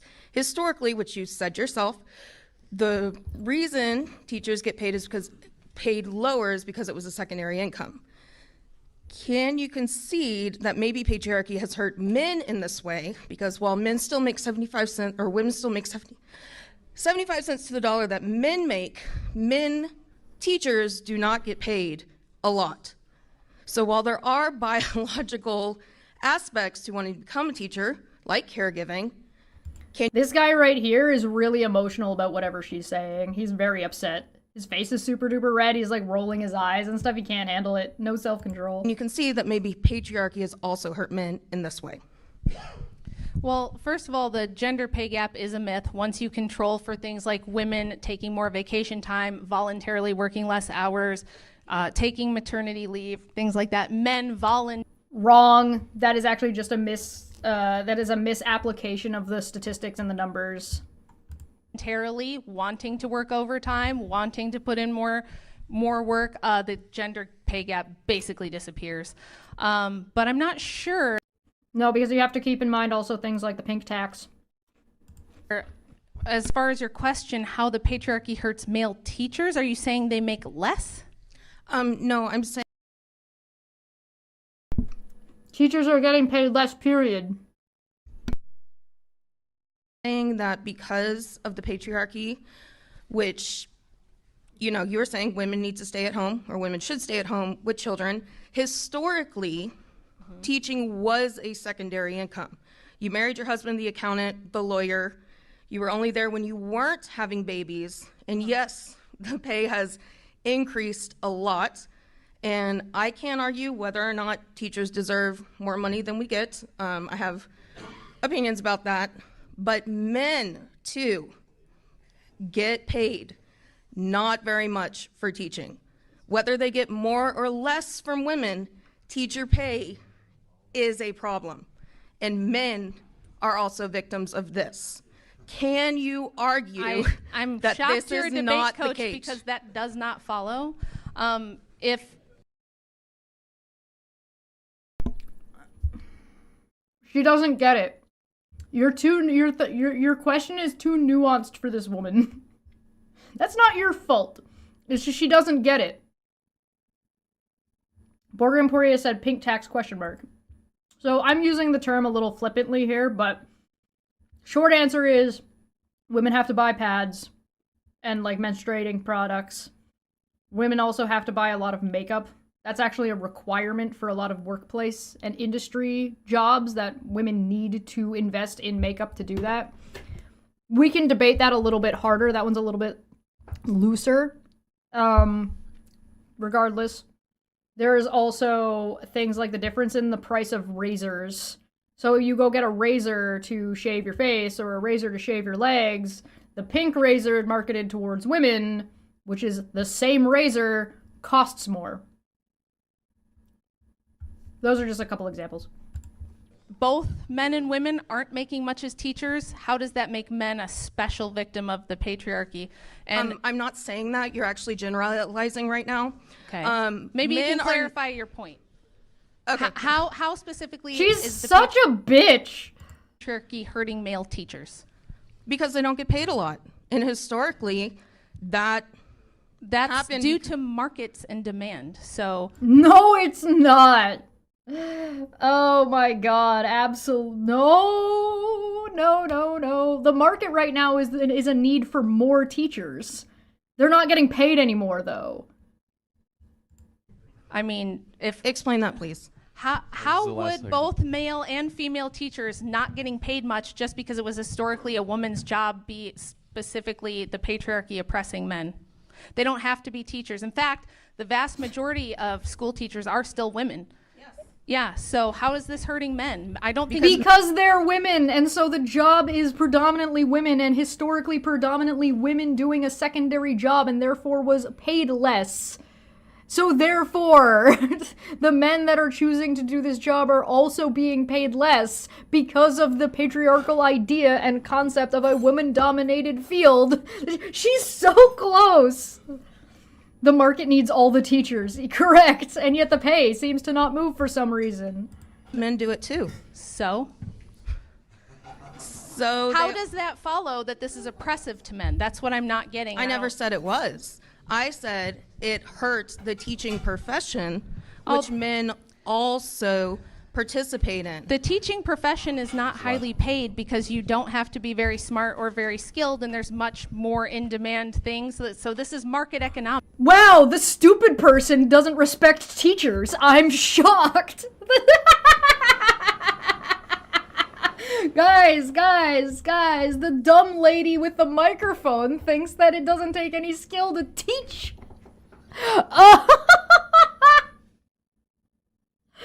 Oh my god, why would you say that out loud? I am shooketh.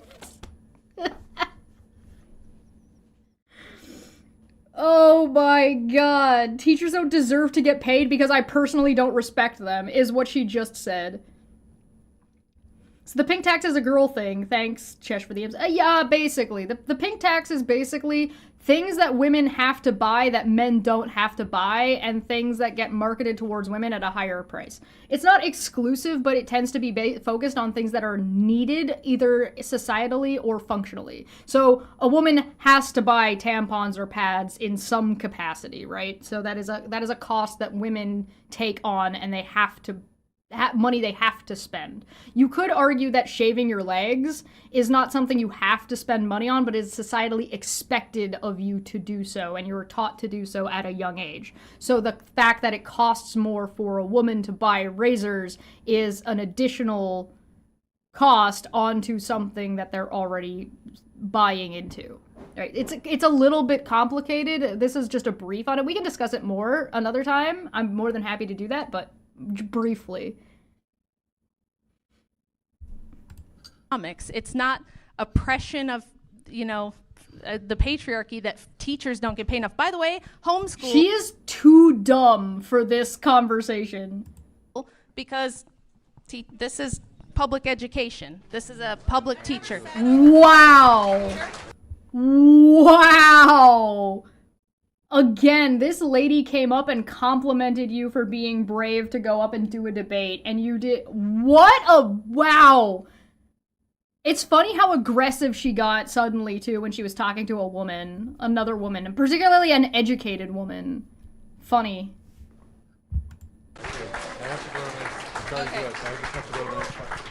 As a debate coach, quickly, I want to point out that you used a lot of ad hominem attacks. I actually didn't use a single. I didn't use a single. Okay. Let me educate you again, debate coach. Okay. An ad hominem attack. An ad hominem attack is when you call names. James, do your job. Cut her microphone.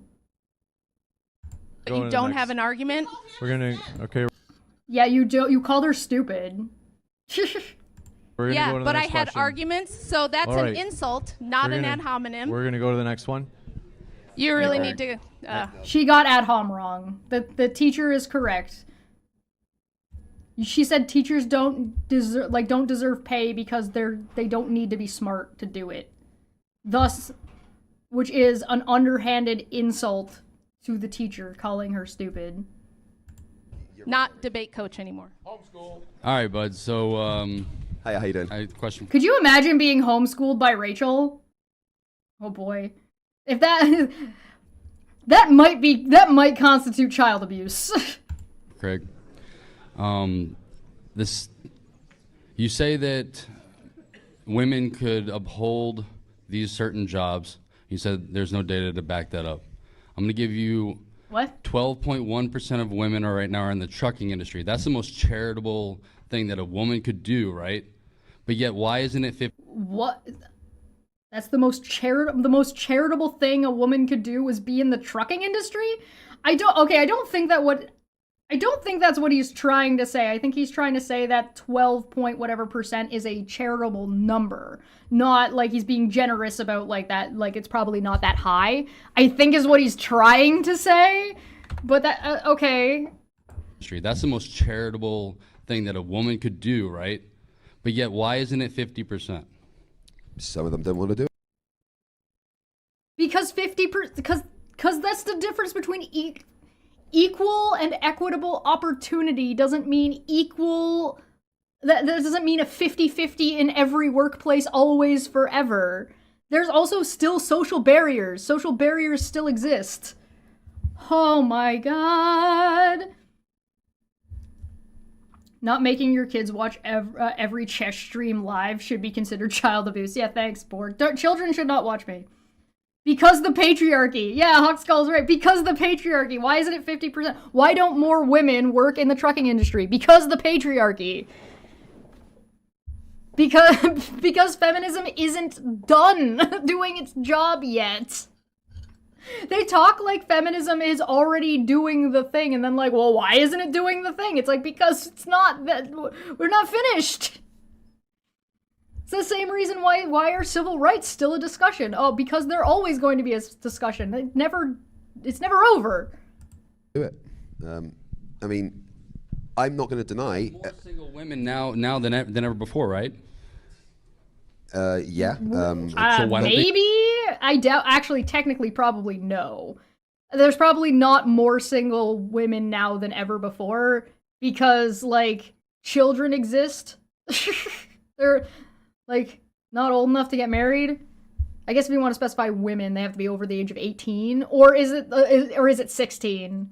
Or is it, you know, some weird part of the United States where it's like, actually, that age should be 12 because that seems to be a direction that the United States is moving in. But I don't know if that statistic is correct. Mostly because you don't have data from the before time. There are more women, period, so probably in absolute terms. Yeah, in absolute terms there would be more, because, like, just that number go up. If there are more women, therefore more of them will be single from rather than a percentage basis, an actual, like, number of women. So technically correct. Technically true. That is technically correct. The best kind of correct. They do it. Because they don't want to be truckers. I mean, personally, for me, the idea of sitting in the truck for hours on end, it sounds like hell. And maybe that's the same for a lot of women. But why do men do it? Maybe some men like it. I don't know. A lot. Why do you do it? Why do you do it? Again, you're asking the problem here is you're confusing individuals versus an individual's desire, disregarding social pressures, and comparing it to equal and equitable opportunity for an entire demographic to participate. A lot of truckers that I know love doing that job. Sounds like coke. I wanted to be a trucker. I wasn't allowed.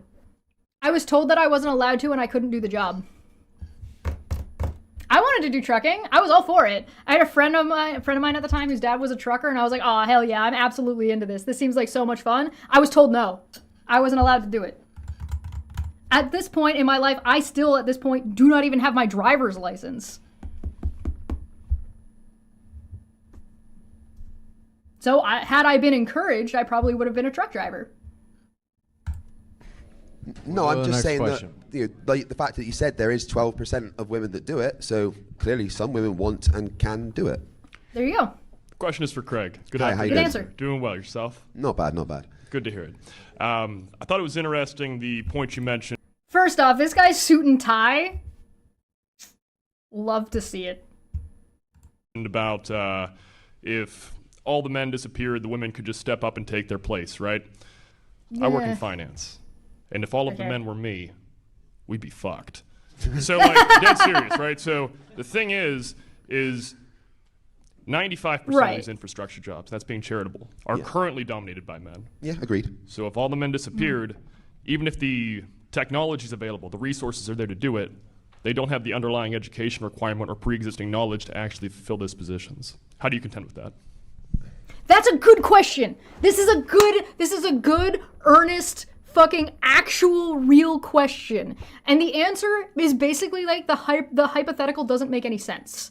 And if you even take 5% of women, the question to avoid colony collapse would be how long and how quickly would 5% of the women that are knowledgeable in this field be able to disseminate that information, and would it be fast enough to actually contend with being able to fill the position? The answer is no, they wouldn't be able to. But it's not because they're not capable of learning or not capable of doing the job. It's entirely based on the number of people.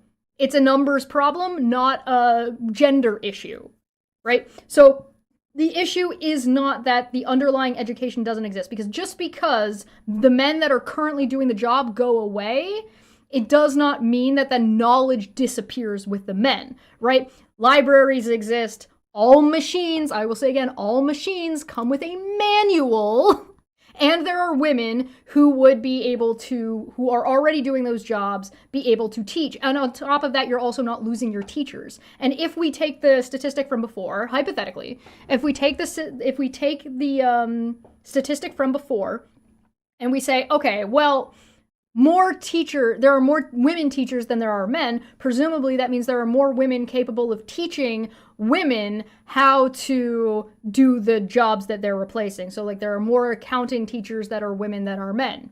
I don't think that's true, but hypothetically, for the sake of, like, I don't know, I shouldn't say I don't think that's true. I say I don't know if that's true.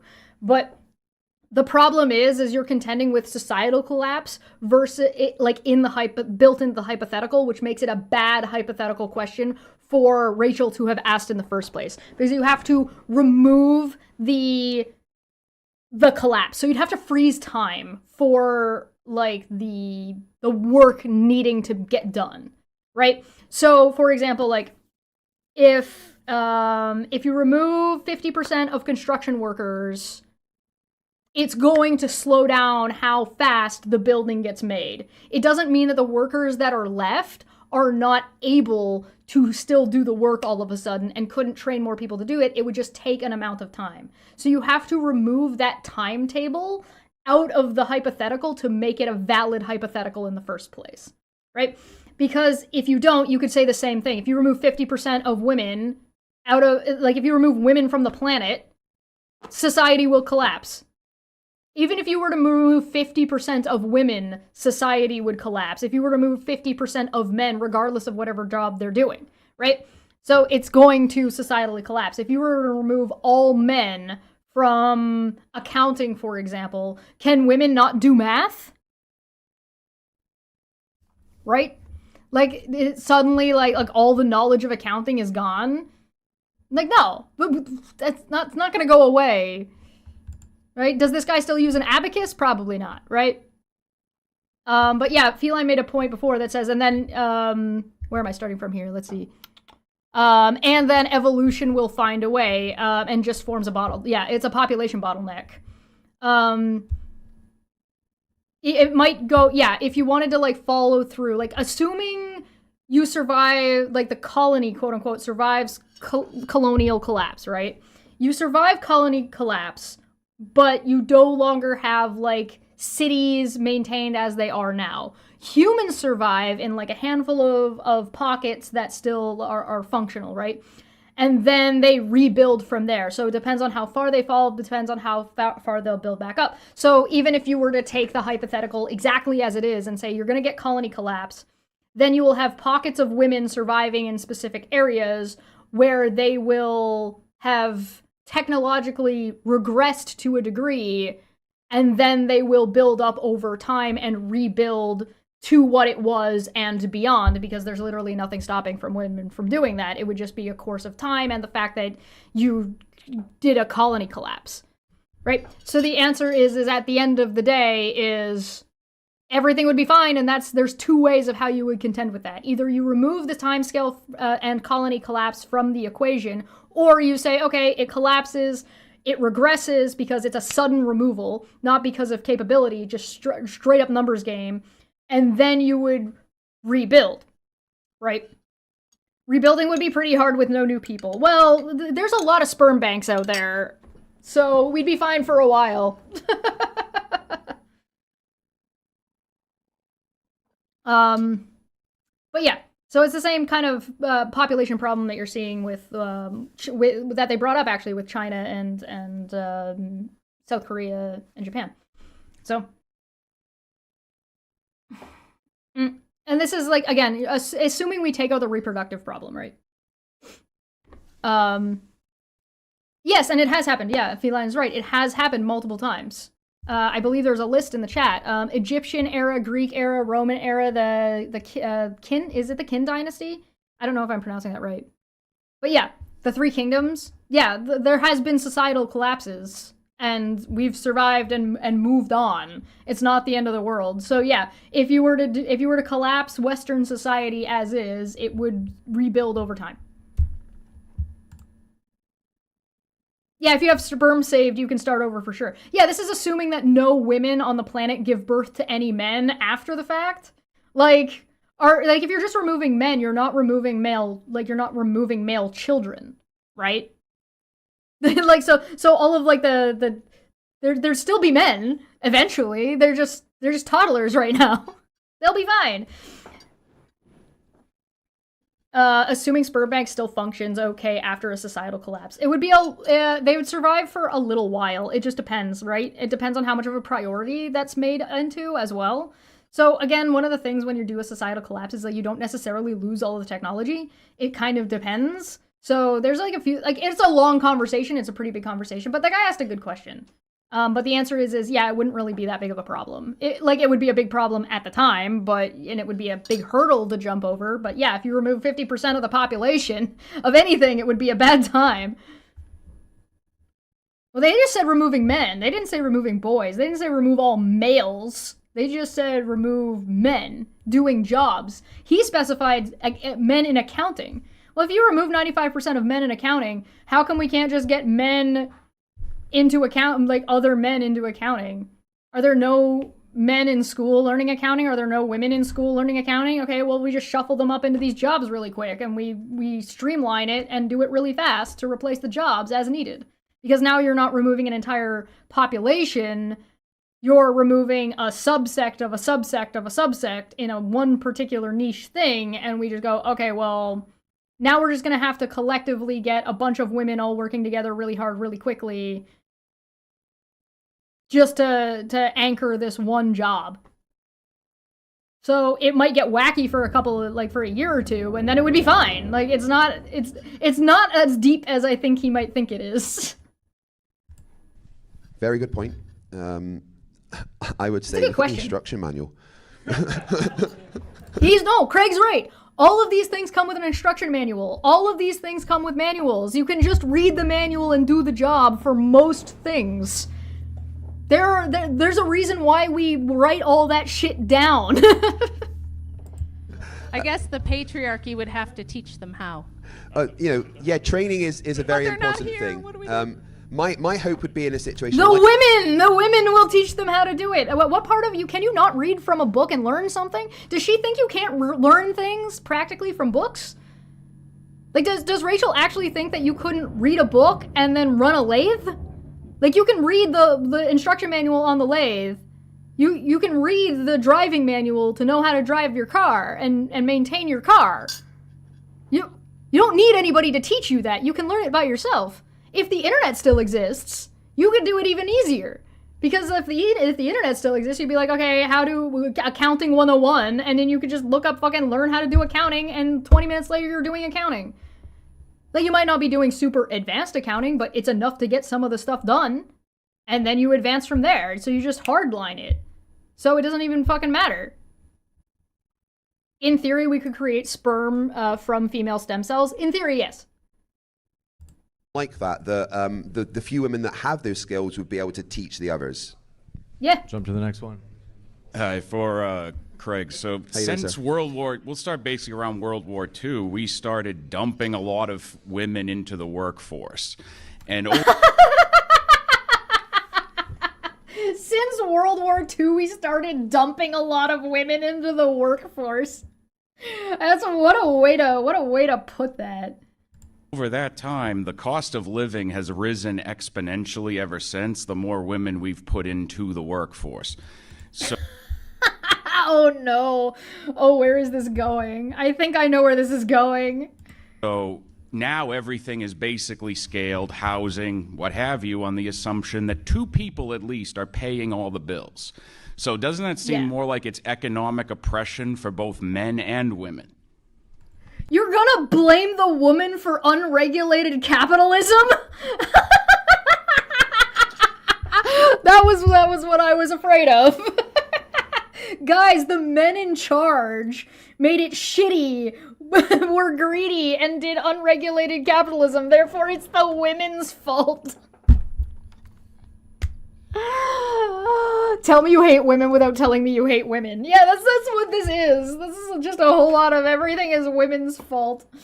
It was nice for a few years. Yeah, it didn't happen overnight. Oh no, guys. Okay, so let's say we start filtering. Let's take his question a little seriously for a second. All right, let's take his question a little bit seriously, because he seems to be implying that we should start removing women from the workforce. If we start removing women from the workforce, will costs go down? Will we get deflation?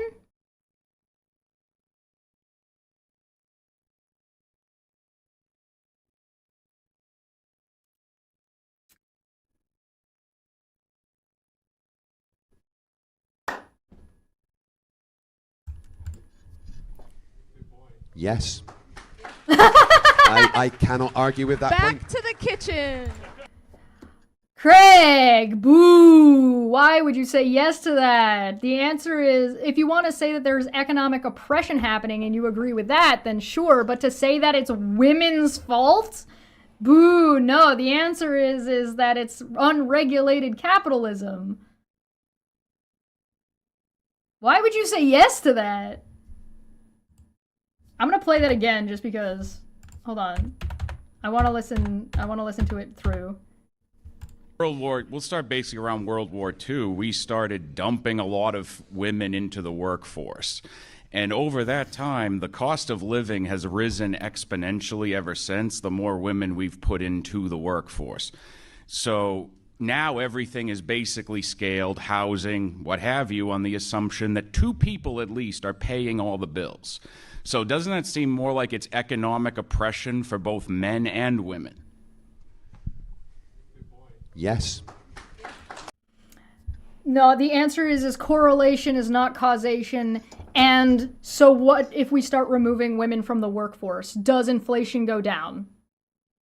That's the answer to that question. I cannot argue with that point. Back to the kitchen. We'll go to the next question. Hey, thank you both for the debate. Craig, my question's for you. So you said you were in the military. Yes, I was. You said you trained women. So you're probably aware I of didn't train women, I trained with women. Oh, I'm sorry. Yeah. So you're probably aware of the physical and training different requirements for men and women. So my question to you.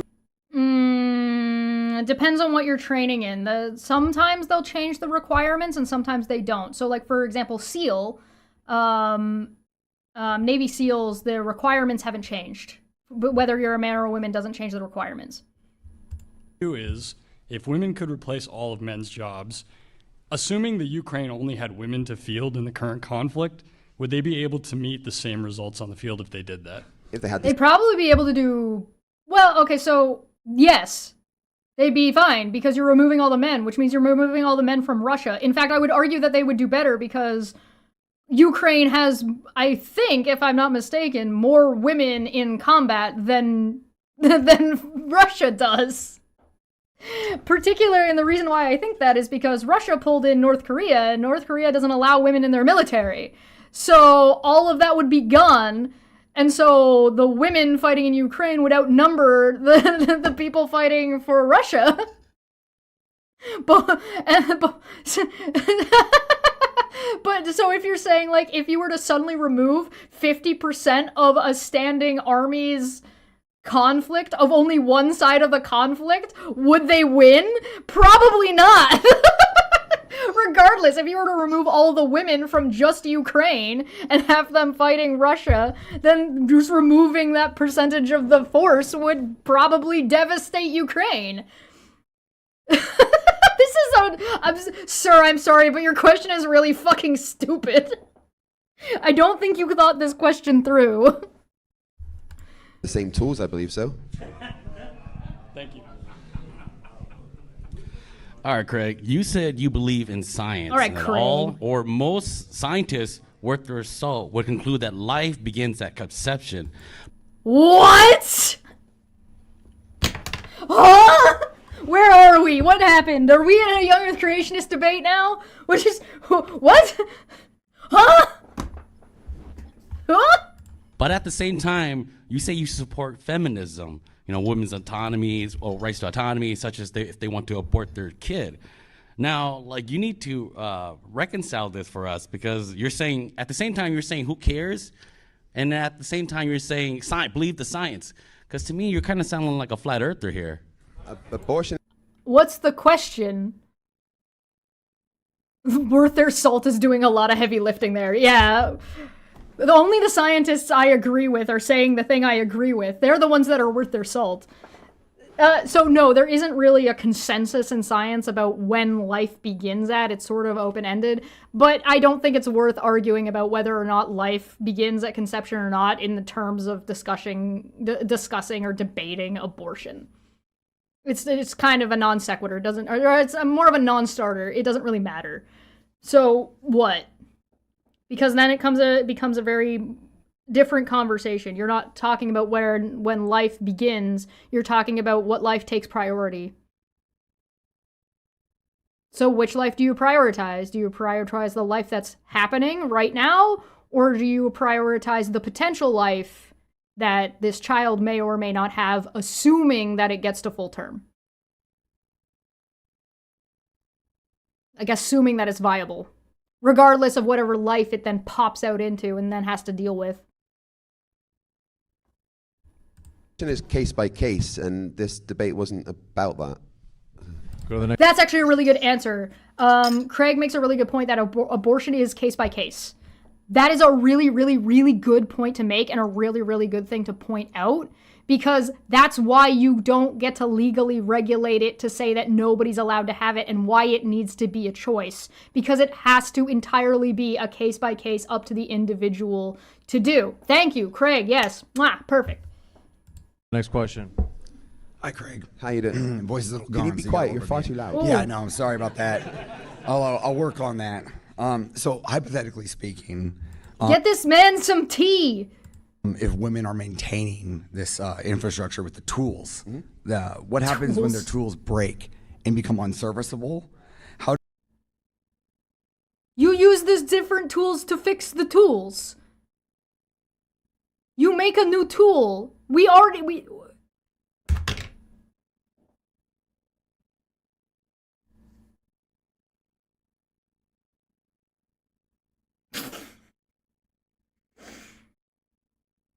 Guys, what do I use to fix my machine? Oh, you need Allen keys. Oh, okay. Well, how do I fix the Allen keys? I use my machine to make new Allen keys.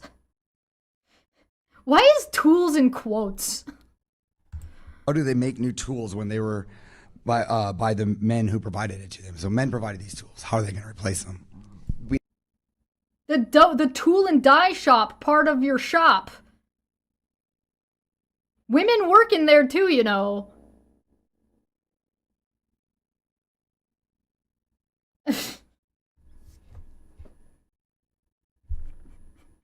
Guys, how do you make a hammer? I don't know, man. I don't know what to do. It's like buying scissors that are in packaging that you need scissors to get into. Yeah. And there's no other way you could open that packaging.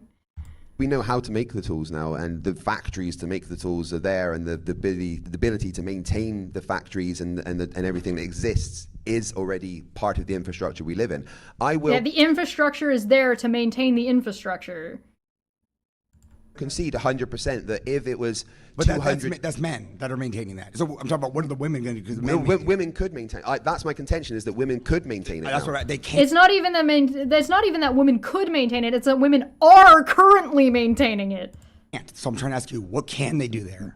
How do you know they can't? Well, because by weight, lifting, pushing tools, because the tools are now gone. The tools that they used to lift, right? That's what I'm asking. So, like, the crane break. His argument is like, the crane breaks. How do the women do the job if the crane is broken? The same way that men do the job if the crane is broken. You fix the crane. How do you fix the crane? With the tools used for fixing cranes. But what if your tools for fixing the crane break? You mean the wrench? How do I get a new wrench? Is that what you're asking? How could women possibly invent the wrench?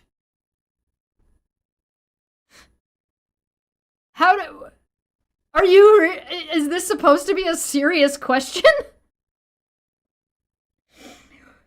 I think a better way to frame this hypothetical would say, okay, over the next 50 years, men die out. Are women able to take over those jobs as the men die out? That would be a better way to phrase this question. But the reason this question is so poorly formed and malformed is because it's not an honest question.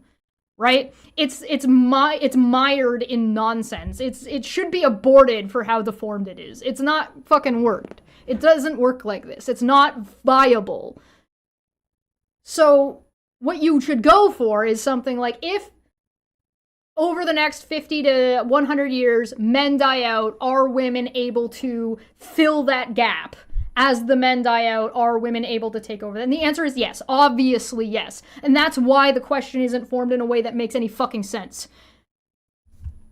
You use the other tools to fix those tools. They're broken. All of them broken, unserviceable. How do we fix it? All of the tools on the planet all broke at the same time and all the men are gone, what do women do? Okay, well, you have societal collapse and then you restart and start rebuilding. I'm pretty sure women can handle hit thing with stick, light fire, unga bunga. Because, you know, women were there when that was happening at the time. Basket weaving, all of that shit. This is arguing from absurdity. Yeah, this question is absurd. All of the tools broke also. It's like, hey, it's clearly women would be able to do this, so what if we made it harder? Oh, women would be able to do that too? Okay, but what if we made it harder? Okay, what if we made it more absurd and more absurd and more absurd? But what if none of the women had any arms? Would then would they be able to do it? Man, but what about the mysterious behavior of the barbecue lid? And you get a bunch of women to mine some ore, build a smelter. Oh wait, hold on, that's factory. Get All out the there, women are mining ladies. ore. Get Thank out you, there and Craig. start mining some ore, girls. Yeah, because women can't use a pick or a hammer. Can't do mining. No women in mining. The women yearn Hello. for the Yearn. mines. Yearn for the mines. For Craig, to your point about the outliers, I know I shouldn't base an argument on anecdote, so maybe I can defer to the audience for this one. To just kind of get a larger consensus. Anecdotes are fine. They're serviceable. They're just not okay alone. So as long as you have like an anecdote is okay to bring up. This is fine. Don't stress about it too much. On this, but in my job, the women always defer to the men for tasks that men do not need deferral for. What do you do? So I guess I would just ask everybody this.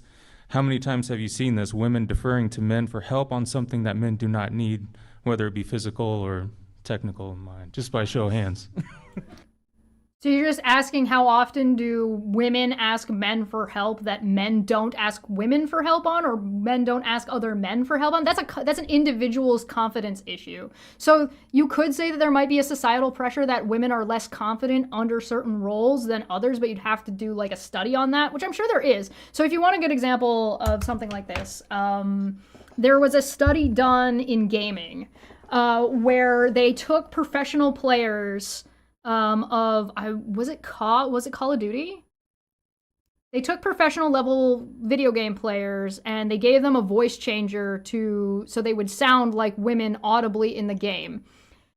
And when they did that, because the player's skill didn't change, right? They still have the knowledge. They're still high level players, but they lost more often and they were verbally assaulted when people believed that they were women. And one of the reasons why they lost more often was because they were playing a team game and their team refused to play with them, refused to like cooperate, and refused to help enable them as a player. And when they turned the voice changer off, they did great and won almost all of the games because they were professional players playing at a lower level. There's a study about this.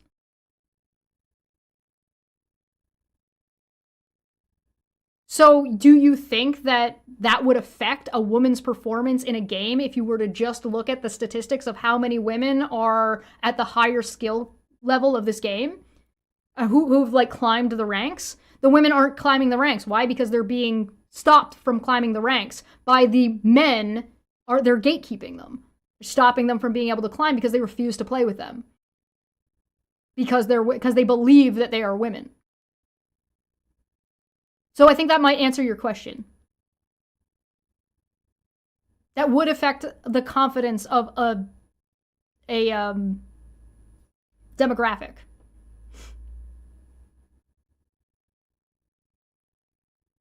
Why are men and women helping each other? What a gotcha. Yeah, I know. There's also something called weaponized incompetence that women do also, that they will be lazy in the workforce to not lift something that they could lift when they can go get a man to do it for them instead so they don't have to do it. There are individuals in every group that are like that. It's not exclusive to men or women. That's the point. There's also a study that says that people watching your channel are smarter for watching your channel. I don't believe you. If you're not losing brain cells while you're here, I'm not doing my job right. Right. Nobody's raising their hands. Okay. Unless it's Andrew opening a pickle jar, right? Olives, sorry. Oh, it was olives. A woman didn't open it for him, though. Oh, but it was a man asking for help from a man. Does that make Andrew the woman in that scenario? I think it does. Hi, Craig. I know. Hey, jars are hard. Okay, I get it. Hi, Craig. How you doing, bud? I'm doing good. I'm a little hungover. Hey, do you know that there's a tool for helping you twist off things? It's a, you could do it with like a clamp.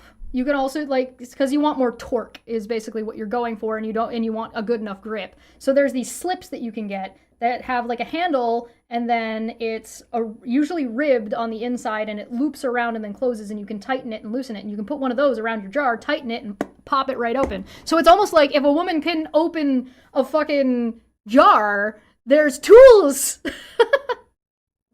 Yeah, a rubber band will also help. Yeah, just getting more torque. Just get a fucking wrench. Or just, smash it open. Like this, you've got more than one option, my friend. But all right. I think I'm still drunk. Yeah.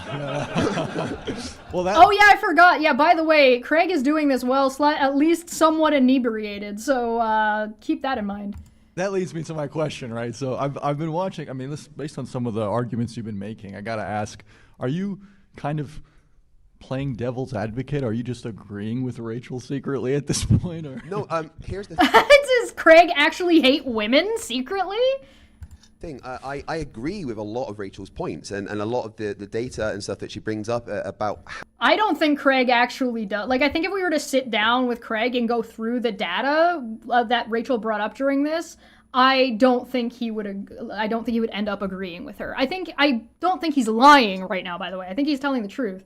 But I think it's more coming from that he doesn't know some of this data as well, or that and I think he's also purposefully trying to be agreeable. How things started is absolutely 100% true. But I just want to look at the world we live in now and what's fair now. I'm never going to deny that men created the infrastructure, that men were the strong ones that started stuff, but it's different now. I don't think that's actually true either. I think that's more of a misconception and a romanticization of the way we view things looking back, but it's fine. Craig actually kind of already addressed that by saying, hey, look, if you look at history, there's always going to be a woman nearby assisting this man, so he never really did it alone anyway. Men never created anything by themselves. Society exists, and society grew and evolved with both participation from both men and women. Just because there were societal roles doesn't mean that one gender would have been able to do it without the other gender. That's just not how things work, and it just demonstrates a really, really shallow, very, very, absurdist view of the way things are. That's not what I'm saying Craig thinks or is saying. That's what I'm more getting at, this, a more general... That's what Rachel is saying, actually. And I just think that now if a woman wants to do something, they shouldn't have to beg for permission and stuff. And, maybe that's me being fantastical and that's just what I would like in the world. But I see that as a fairer world that we have as a society of both men and women created. I don't think men just were like, you know what? No. Nobody asked you, woman. Go back to the kitchen. Of the dirty, dangerous, difficult jobs. You're not taking them from us. I don't think that's what happened. I think it was like, well, she can't do that, and I don't want to make her do that because she'll probably die if she tries to do it.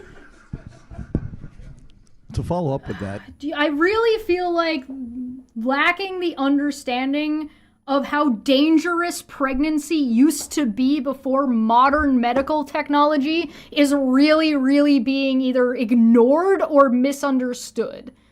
So, dying in childbirth was not exactly uncommonplace because of infection and, just the birthing process and complications between point A and point B. So you don't necessarily want to risk the people who are capable of the people that are able to, the one gender that is able to do the job, that is able to do that. You don't want to send them off to do other things because you need them to focus on this one thing during this time period. And again, it's still not that women weren't doing those things, it was just not as common. It's not like, again, This is just not reality. There is not this binary idea. Trans people were still people before we identified them or they identified themselves as trans. They were there the whole time. So were gay people. So you would still have women with women, men with men, and trans men and trans women. They might not have been able to medically transition, and they might not have been societally allowed to distinguish themselves, but they were there the whole fucking time. So this weird idea that women did this and men did this historically is just not fucking true. It's just, that's an illusion. That is not the way things were or ever have been. That's why there's always exceptions. That's why there's always like, oh, well, this one. And then there's times where these things just were not recorded, which is why her data only goes back 45 years. Because we weren't recording the fucking data at the time.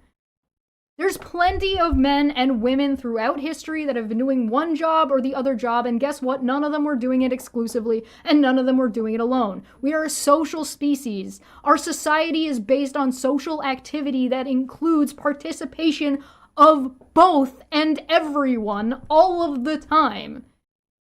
Just because Alexander Graham Bell invented the telephone and is attributed to have invented the telephone does not mean that there weren't other men and women around him assisting him in being able to do that thing. This actually came up during our Prediction X when we were talking about the cholera outbreak. And we kept talking about how this one dude, oh, but also in this dude, and this dude, and this guy, and this girl, and this. So these people just are not as recorded or as remembered in history because that's just not the way we remember history. And is that a bad thing? That's not the way we record it? Is that a bad thing to do? Yeah, probably. Do you think Andrew the Great did everything by himself? No, of course he didn't. You think Julius Caesar was doing everything alone? No, of course not. You think Cleopatra was doing everything by herself? No, she had the support of men and women around her. They had the support of men and women around them. Any major invention, any major thing that society has done has the participation of everybody. He was trying to make a hearing aid for his wife when he came up with the phone. Oh, wow. Go fucking figure. If women chose generally today to go a more traditional route, would you support that? Yeah, that's the woman's choice, 100%. That's feminism! If women want to do this thing or that thing and men want to do this thing or that thing, they can do those things because there's no reason we should arbitrarily limit it. I've got no issue if women want to stay home and be the housewife and raise the kids, 100%. I just want to say, I too am a debate coach. I coached a team to a national championship, and I think you fucking killed this debate, Rachel. So that's my opinion as a debate coach. Then I think you're a shitty debate coach. Just like Rachel's opinion of the other coach. Good job. Actually, I got a better one. How about you give me an analysis of her debate and her debate style and what she did, and you tell me, grade her. Give me a grade, walk me through it, and then I'll tell you why you're wrong.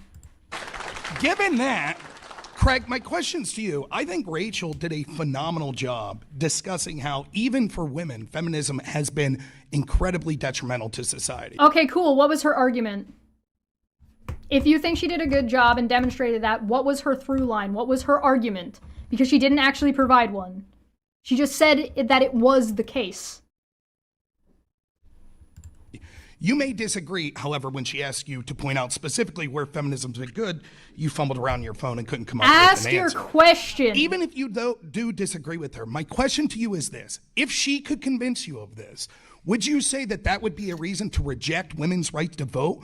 Or would you say that this nebulous right is more important? Sorry, nebulous? No, it's legal. It's not, okay, first off, the nebulous right is not nebulous. It is a specific legal right. I'm sorry, does this guy not believe in taxation without representation? Do women get taxed? Yes. So should they be represented? Yes. Does that mean that they deserve the right to vote? Yes, that means it would be a requirement. You're a fucking moron. Let me click back a little bit because I didn't quite understand what the fuck he was saying. You may disagree, however, when she asked you to point out specifically where feminism's been good. Blah, blah, blah. You Yeah, fumbled yeah. around your phone and couldn't come up with an answer. Even if you do disagree with her, my question to you is this. If she could convince you of this, would you say that that would be a reason to reject women's right to vote? Or would you say that this nebulous right is more important than the negative outcomes that would come from them voting? Okay, so you'd have to actually tie the two together, right? You can justify women being allowed to vote without without feminism, right? So you can say that women work, therefore women are taxed, therefore you cannot have taxation without representation. So you would do one of two things. You would either say that women should not be taxed for their work, they pay no income tax, or they're allowed to vote. Because the women work, period. Regardless, right? So that is the current state of things. So you wouldn't need to necessarily say that women are people and deserve rights and equal and fair and equitable opportunity. They make their question sound so dramatic. Yeah, well, they have to. So the other citation needed. I'm going to go ahead and say I don't even believe that this guy is a fucking debate coach. On the other hand, you could go with you're saying like, hey, no, women shouldn't be working. Therefore, they're not working, they're not bringing in an income, they won't be taxed, so they don't deserve to be represented. But again, if we go by Rachel's points, which he's trying to do, then you would say, but women were also working and also still owning property.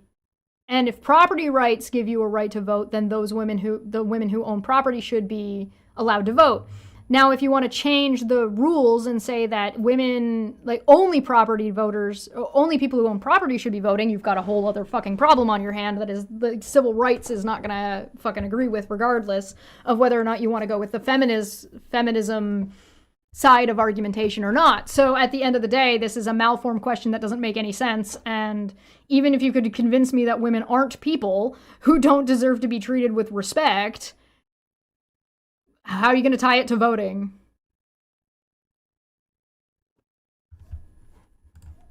I hold the position I can always be wrong about everything. Sure. And if Rachel could convince me that I was 100% incorrect in my argument, then yeah.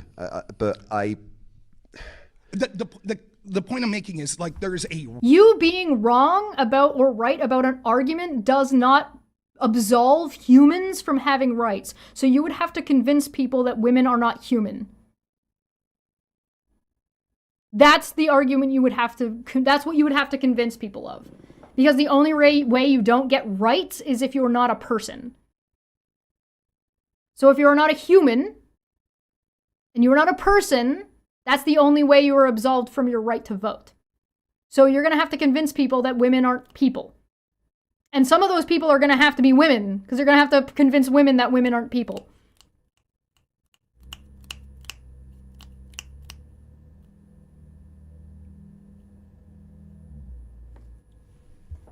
right to vote that you're saying Yeah, that women yeah. should have. But if that right... Why are you putting rights in quotes? Do you not think that people should have the right to vote? This guy's just kind of gross, isn't he? Oh boy. The point I'm making is like there's a right to vote that you're saying Yeah, that women yeah. should have.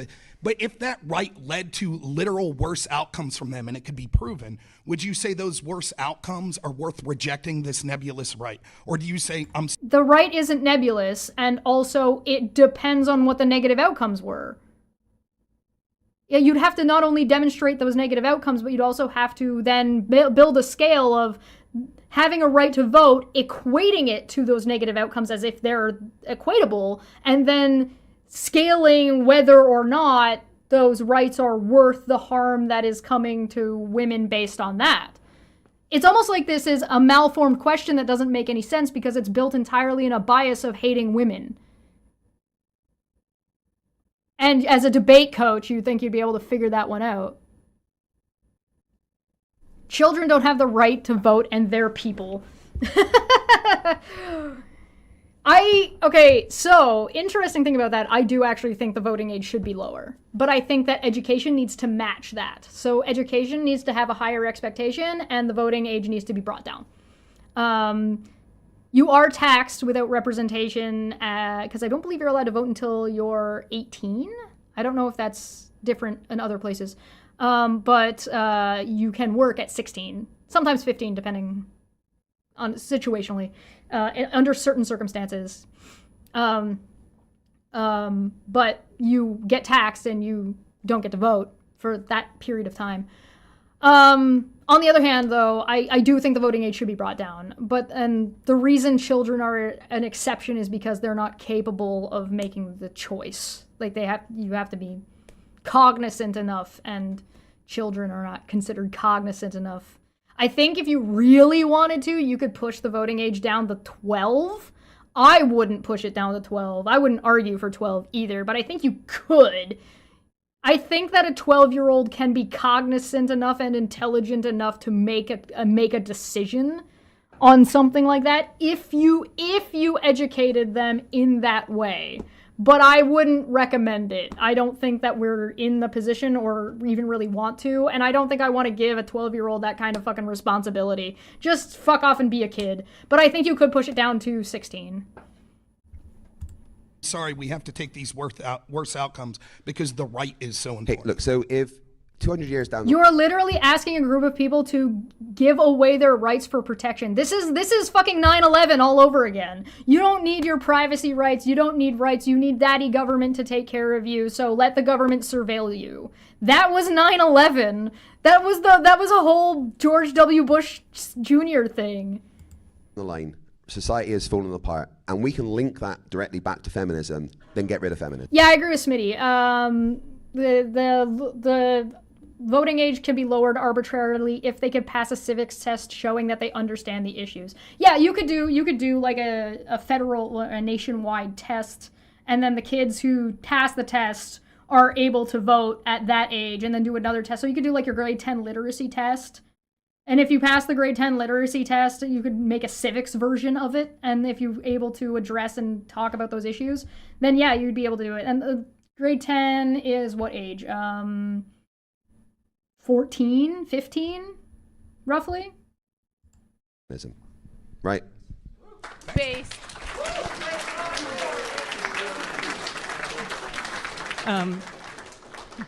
Hi, I first want to say I'm a misogynist.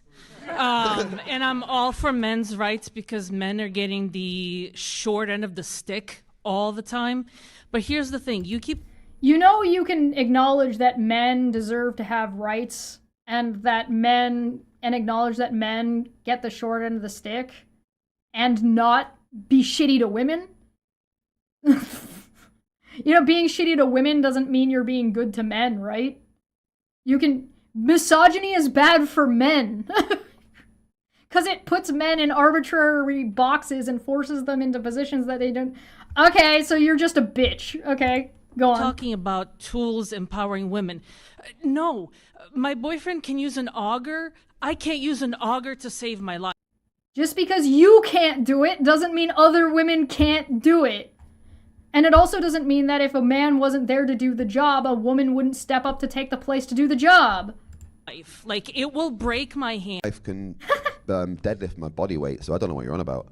Life can deadlift my body weight, so I don't know what you're on about. Yeah! Yay, Craig's wife! High five, Craig's wife! Craig's wife is awesome. Yeah, well, okay, but I would have to bulk up in order to use those Well, go to the gym then. Yeah, get to the gym then! Go to the gym. If you want to do it, then go do it. You're the only person stopping you is you. Princess for 25 said, I can see this debate coach focuses way more on heuristics than rhetoric in his job. Oh yeah, no, absolutely. Abso-fucking-lutely. Oh my god, we're at 92%. We're so close to the bunny suit. But even then, Craig, then I become a man. You become a man? If you go to the gym, you become a man. What? This is I don't know what this is. Sorry, I know exactly what this woman is smoking, and it's insecurity. She's smoking insecurity. And because you go to the gym? We're going to go to the next one. Are you aware of the discrepancy? Man, you'd think that like trans people would have a lot easier time if going to the gym made you a man, and if not going to the gym made you a woman. I think there are suddenly a lot of women out there that thought they were men the whole time that don't go to the gym. Hey, if you thought you were a man out there previously and you don't go to the gym, congratulations, you are now a woman. Please raise your hand in the chat if that represents you. I don't go to the gym. I work out at home. What does that make me? Bi? Am I non-gender conforming? Sorry, not bi. That would be non-binary. I work out at home. Am I non-binary? Is that how that works? That's so fucking stupid. Discrepancy between the men's deadlift record and the women's. Oh yeah. By the way, hey, I lift men too. are stronger. Yeah. Way So she lifts. So you're a man. Congratulations. stronger. Even with steroids, women aren't even in the same universe. I have a question for Craig. Megan Fox's giant boobs for 10 said more money for the bunny suit. Oh my god. Bunny suit incoming. 96%. Do you believe that feminism would be valuable in areas like rural Central America that have traditional roles that are established to aid in survival? And if so, then why? That's a good question. Give me an example of... Sure, the Darien Gap in Panama between Colombia, the Kuna tribe. I don't think that was quite the example he was asking for, but yeah. I am also a believer of reactiveness. If we see something's not working, we need to make a change. And if in those areas, having no feminism is working, then like trying to force it into that areas would be silly. But at the same time, I think if there's women there that wanted to have the rights of people in other countries, then they should be able to. But nothing should ever be forced upon it to change a status quo that is working. So I think Craig makes a good point here. I would answer it slightly differently. So I agree with what Craig is getting at.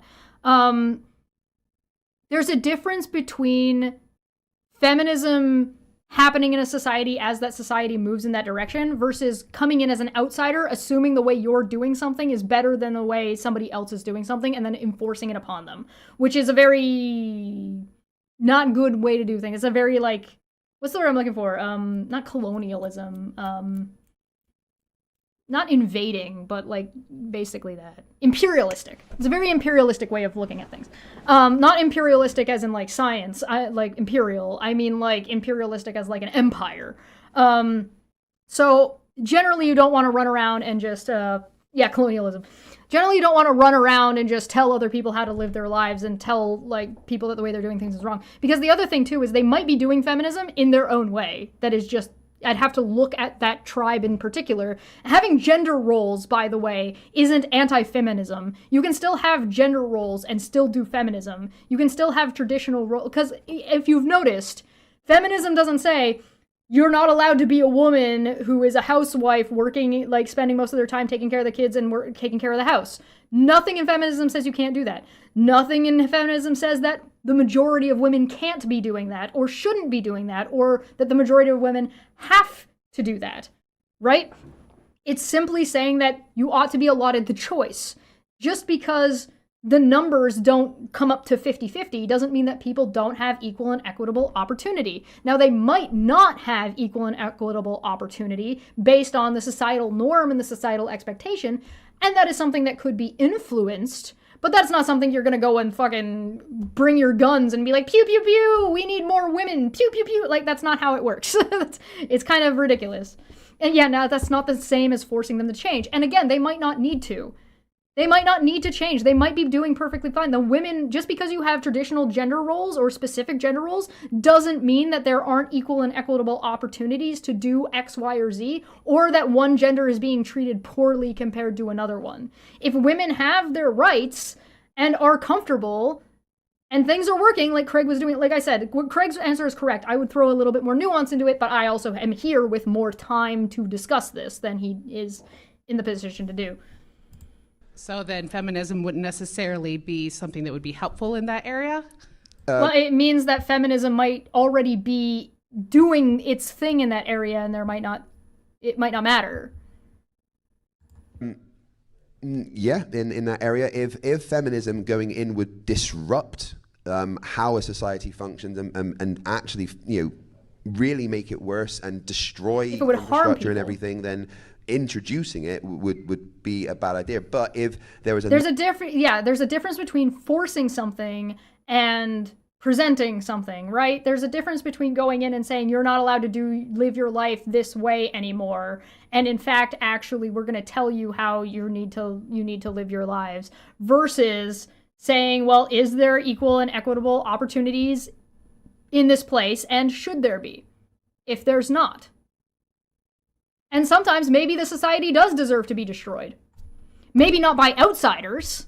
There's a difference between somebody coming in and invading and saying you have to do this or we're going to destroy your society, versus the society saying, hey, we want equal and equitable opportunity and we're not getting it, so fuck you and we're going to tear the place down, right? Those are different things. So feminism, a society without feminism might ultimately fail because half of your population deserves to be treated like humans, right? You see what I'm getting at?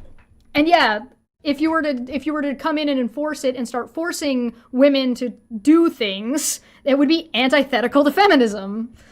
Feminism is about having the options and the freedom to choose. If you're going to come in and force people to do something, you're doing the opposite. Natural evolution of women in those areas that then decided they wanted the rights and everything could come together. I agreed with Rachel that all the extremism, the forcing women into jobs just to meet woke criteria is a dumb thing to do. But if there's women that want to do things that are outside of the traditional roles, like in these areas, then they should have the rights and the abilities to choose to do that. Yeah. All right. Well, I'm just really glad then that here in the United States there have been no negative effects from feminism. So that's awesome. Thank goodness for that, huh? Next question. You can have... It's so dumb. It's so dumb. If something isn't 100% good for every individual, it's bad? Like, that seems to be the idea that we're putting forward here. It's like, okay, so surgery is bad. We shouldn't do surgery anymore. It should all... No dental, by the way. We can't do anything about teeth anymore because, Like, what is this insanity? Nobody should have electricity anymore because there's a negative, there is at least one negative effect that comes from electricity. Yeah, the Nirvana fallacy. Thank you, Feline. That's exactly what that is. It's they're so flippantly fallacious that it's like, it's absurdity. It gets absurd. They don't even know. They don't even realize how that it is. Yeah, giving birth is harmful. No more babies. All right, this is for Rachel Wilson, actually. Oh, finally a break. How frustrating is it debating an opponent that makes wild assertions claiming sources of my studies, but never actually having them on hand to reference, like they just made it up? Well, to be fair to Craig, there might be some study somewhere he can find that could say... They're talking about you, Rachel. They're asking them about... Is that guy... Maybe I'm misreading that, but I'm pretty sure that guy is asking her that because she was the one doing that. Something that could be somewhat helpful to his argument, but it's always going to... She's just gonna... This is gonna go right over her head. Oh, no. Rely on framing. It's always going to rely on this idea that, we no. need feminism for women to have choice, when... Even the suffragists said that wasn't true. And, women could potentially do this, but only if men are... And that's a lie. She quoted a person. Allowing it and subsidizing it and building it. You know what I mean? So it's like, maybe you could find a data point, but once we get rid of the false framing, it all falls apart. Thank you. That doesn't answer the question. He literally asked you about your feelings. Oh, no. My question's for Craig. Do you believe individuals have duties in a society? If so, what part of feminism promotes duties towards women for the betterment of society? Great question. Being able to participate. Being able to participate. Being able to participate and be happy about it. Happiness, the happiness index is a thing. Yes, I think we have duties. I think we have everyone has a duty to make the world better than Less than they 10 came minutes. into it. And Promotes. What part of feminism promotes duties towards women? it allows women the ability to All leave of the it. world better than they came into it, and that is the duty that we have. That's not a duty. Good so answer. a duty would be like, Yeah, you said duty. ought to do this. You know.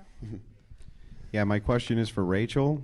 I'm really hungry and I want you to make me some food. That's not a question, that's a statement.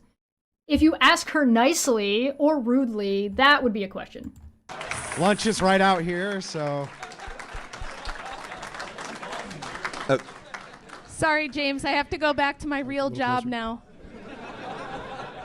Can I get Even she doesn't believe the fucking bullshit that she's spewing. sandwich? No. Oh, You can make it yourself. fine. I would have done it better anyway. That is kind of her whole argument. This one is for Craig. How you doing? Doing well. So this is a little bit anecdotal, but I'd like to present it as sort of a hypothetical and see if you can think of an exception why this wouldn't Sure. generalize. Yeah, that's fine. I think that's a fine framing. Yeah, go ahead. I went to basic training at one of only 2 all-male basic training sites. Thank you for your service. When I was in the military. Okay. We matriculated from Fort Benning to Fort Sam Houston for advanced infantry training. Yeah. And when the group of us came from Fort Benning, we were thrown into the mix with a bunch of groups from co-ed basic training sites. What we recognized immediately was we weren't just better at our soldier skills than the soldiers from other basic training sites that were co-ed, but we had a different disposition toward our training than the rest of them did as well. So we ended up outperforming both the males and the females from those other basic training sites. What we ended up attributing this to was the difference in attitude that prevailed when women were thrown into the mix, and it made everybody weaker. And I'm suggesting to you that that should be generalizable to other fields that are dominated by men. Do you see a reason why that wouldn't be the case? This is an interesting question. Again, it is a little bit anecdotal, and it depends on the metrics, right? What are you measuring by? And, like, what are you using? Because there is something to be said for whether or not you want, like, so, like, a lot of this boils down to the question about, like, do you want a woman firefighter who's not able to necessarily deadlift 200 pounds? Well, the answer is, or do you want a firefighter who's like a big burly dude who's not going to be able to get into small spaces? Right? And if you were going to, like, attribute that to gender specifics as if there aren't bigger women who can do that and smaller men who can do the other, right? Which there absolutely is. But the answer is sometimes you need a little bit of everything, and the more options you have, the better you're going to be, specifically when it does come to things like combat, right? If you're doing something like combat, the more options you have, the more things that you have, the better off you're going to be, right? But again, there are universities that perform better than others. Does that mean all other universities are worthless or otherwise less valuable? No. Yeah, exactly. That's a good answer, Feline. That just because you performed better in this particular area across the board of whatever this was, or your attitude, you think that your attitude was better about the training itself, that's fine, but that might not be attributed to the co-ed portion. It could be attributed to the people who are doing the training. It could be attributed to the attitude of recruitment, of how these people were recruited in the first place. We're back to correlation versus causation. It is not necessarily the fact that women existed in the space that provided this outcome that you're claiming is the case, which we're able to take as the hypothetical, right? So assuming that what you're saying is true and hypothetically, it is not necessarily the co-ed space that is the thing that made the difference. You would have to do more studies to find that out, and then you would have to put it in a real-life scenario to see whether or not it is effective. Being able to deadlift a lot of weight doesn't necessarily mean that you're going to be able to succeed at an ambush mission, for example, right? Okay, so basically you're saying having women in the mix screws things up. Yeah. Right. Now, I'm not going to disagree that there's circumstances where having men and women in the same place is going to cause problems. And So yeah, no, that's a societal problem. That's the patriarchy problem. That's the problem of attitudes towards women in those areas that's causing that. Back to that gaming study that I talked about. One of the conclusions was when a woman is put into the scenario, it messes with the way men behave amongst their own hierarchy. Right? It's like it's specified that poor performing men will have more of a problem attitude if there's a woman around.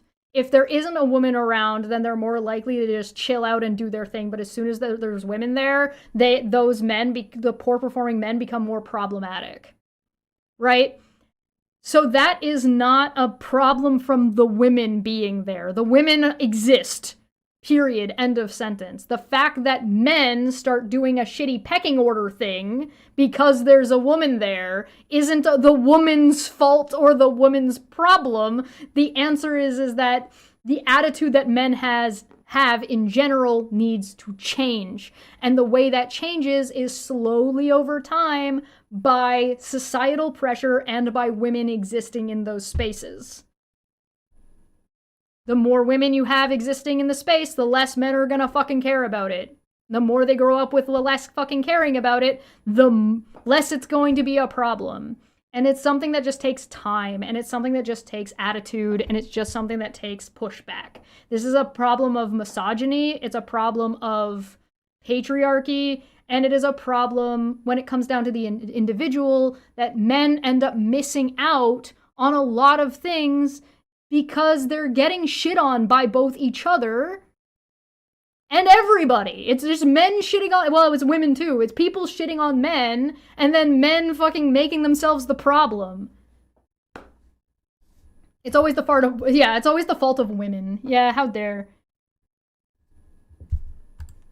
Maybe in certain training situations, because men and women are different emotionally. Everyone knows that. They got cards during training. Okay, yeah, no, men and women are different emotionally. Okay, Craig. Why do you think that is? Is it because society fails men and puts men in a bad position and sets them up for failure because society doesn't do a good job of letting men practice being emotional and learn emotional maturity at a younger age, as opposed to women who are expected to be emotionally mature at a younger age? And that maybe if we were to get rid of that, you would see less of a difference, especially less of a drastic difference?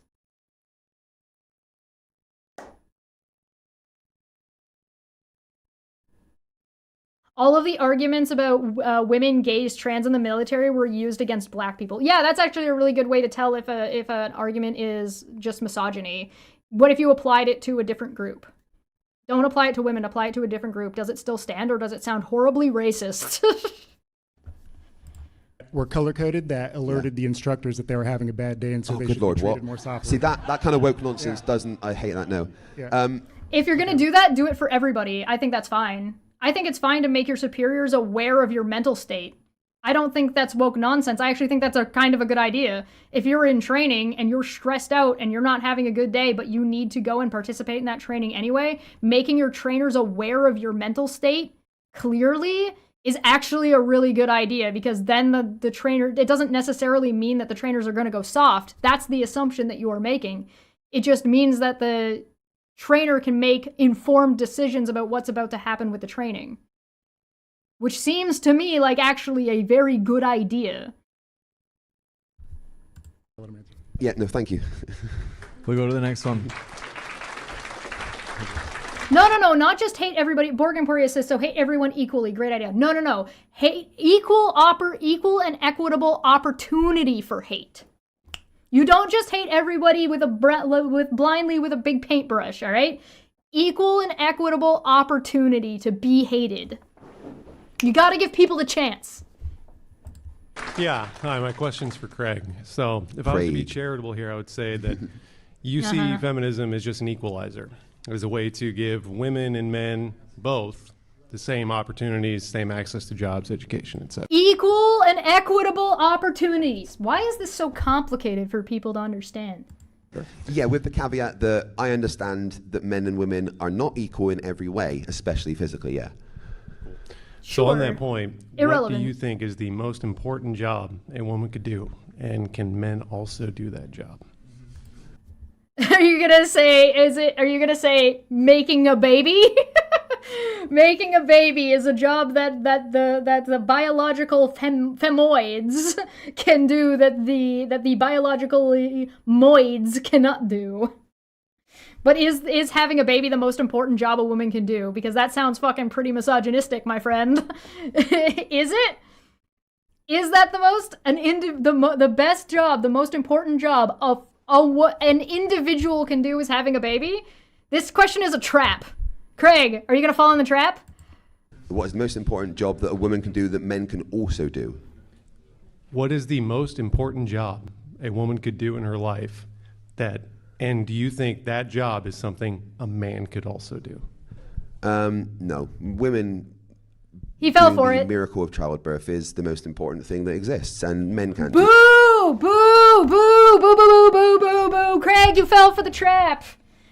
You fell for it. Oh no. The answer is no. The answer is how can you even possibly measure what the most important job an individual could do in their life is?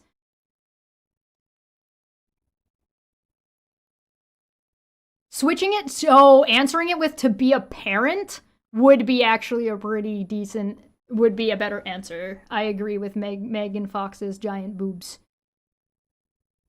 Yeah, the incubator argument. Yeah, calling it out as the incubator argument is a good point. How could you possibly measure what the most important job a person could do is as an individual? You can't know that.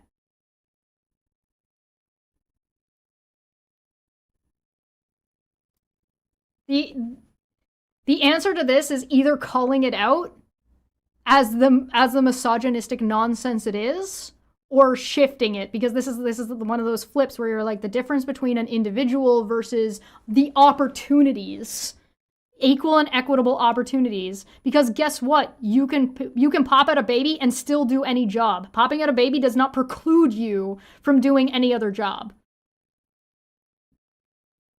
And if you decide not to be a mom, or you decide not to pop out a baby, you're not less of a woman. And the framing of this is actually fucking disgusting.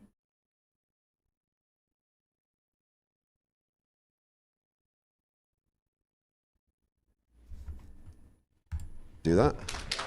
My last follow-up there, I was hoping you would say that, because in my personal opinion, I do believe that's not only the most important job a woman could do, it's the most important Yeah, well, you're fucking gross. job any human being can do. Yeah.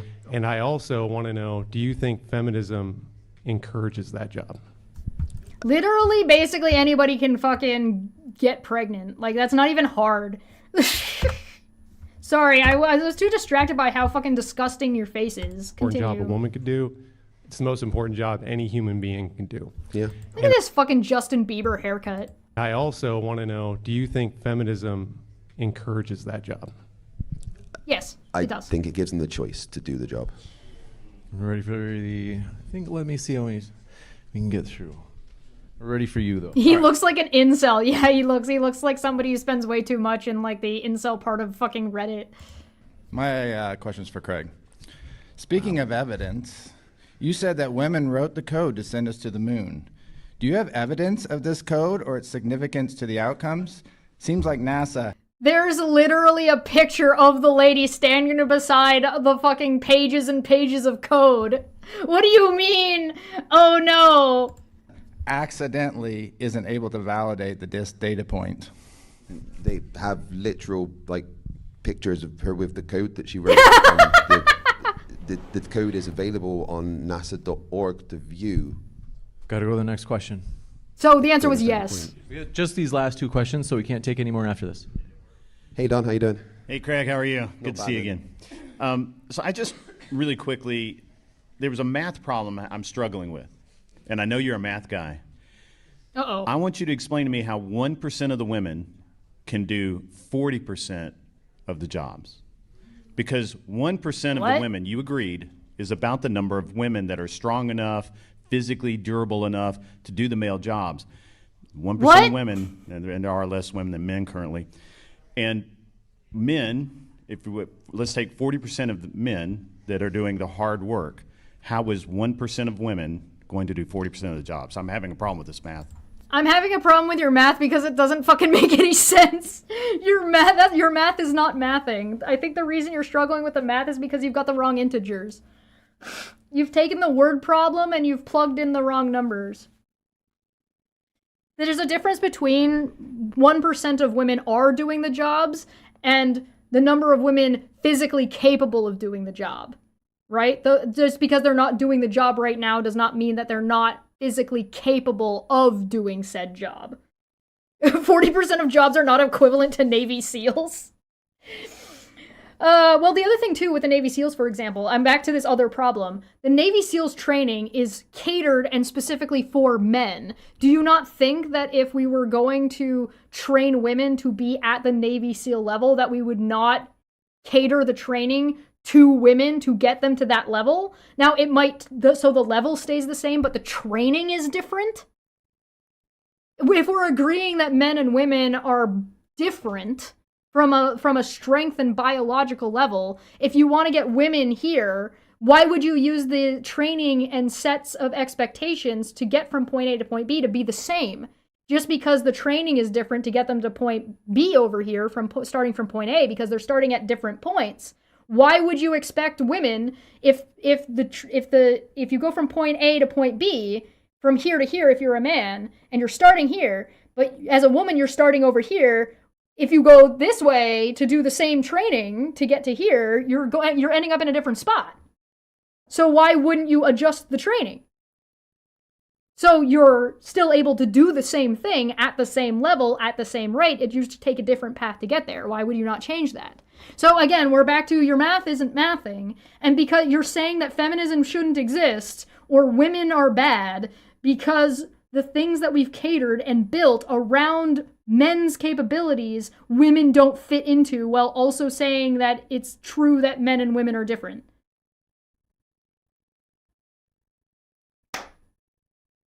Have you not figured out the problem here?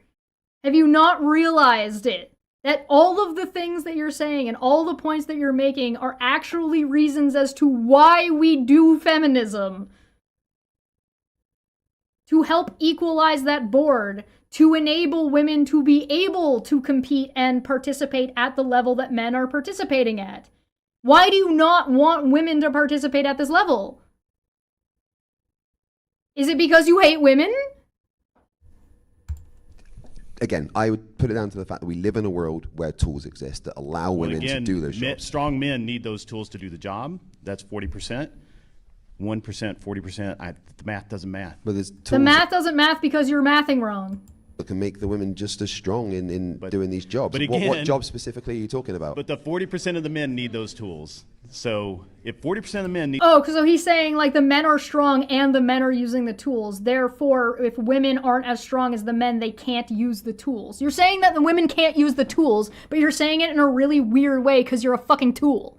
It's why you seem to be suggesting that men have to be strong to use the tool, therefore the women can't be using the tools because the men need to be strong to use the tool in the first place. Where are you getting that logic from? What makes you think that's the case? need those tools to do the job.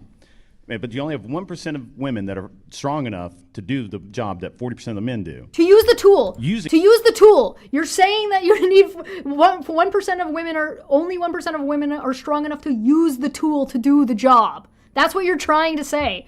Why are you dumb? Just ask your question in a way that makes sense, that you're actually trying to ask. Using those tools, it doesn't matter because you're still Make better tools. 90. Okay. Yeah, exactly. Well, you need more If men. women need more torque to be able to use the wrench, you make the wrench longer. It's not that fucking hard. I've seen men do this. I've done it myself. Sometimes you don't have enough torque because there are men using a wrench don't have enough torque or enough strength to undo the fucking nuts and bolts. And so what you do is you put the fucking circle part of the wrench, you know, the wrench has two sides, you put the fucking wrench on, you leave the circle part out, and then you take another wrench and you put it through the circle part, and you bend it backwards, and you make it longer so you have more torque, so it takes less strength to pop the bolt. It isn't that fucking hard, it's math. This is physics. Unreal. Do I know what the scariest thing about this debate is? If Non Sequitur Show hadn't fallen apart, this would have been non-con, and you might have been hosting the debate. If I was hosting the debate, this would have gone a lot better and would have been a lot more interesting and would have had one less bitch yapping 10 times the amount that fucking Craig was speaking. And then women can make tools. Yes, women can make tools. Thanks, Don. One last question. Don, you're an idiot. Oh, I can't hold that. No problem. I was I can't just touch actually these. just gonna call you a faggot. I didn't have a question. Call me a what?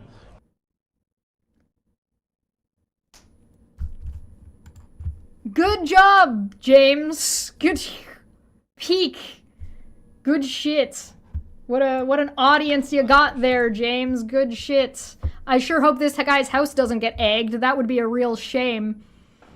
Wow. Craig asking call me a what is a pretty good fucking response though. Yeah, gross. Great. I'm glad we ended on a high note, James. Good shit. All right.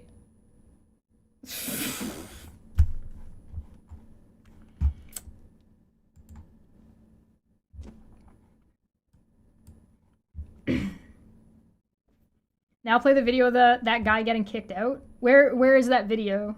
Did you send it on Discord? Some guy got kicked out of the debate.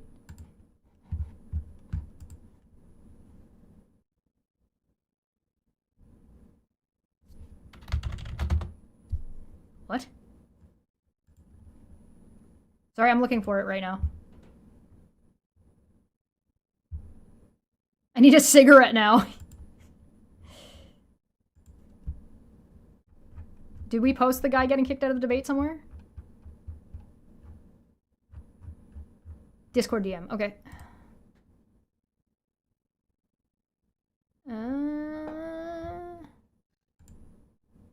Yeah, here it is. Hell yeah, let's go. I got it. The thing is, when you're watching conversation, you're prepared to change the topic. You are a disgusting, ridiculous individual. Get the fuck out of this hotel. No, you can't go back there. You're done back there. I am kicking you out. You are banned.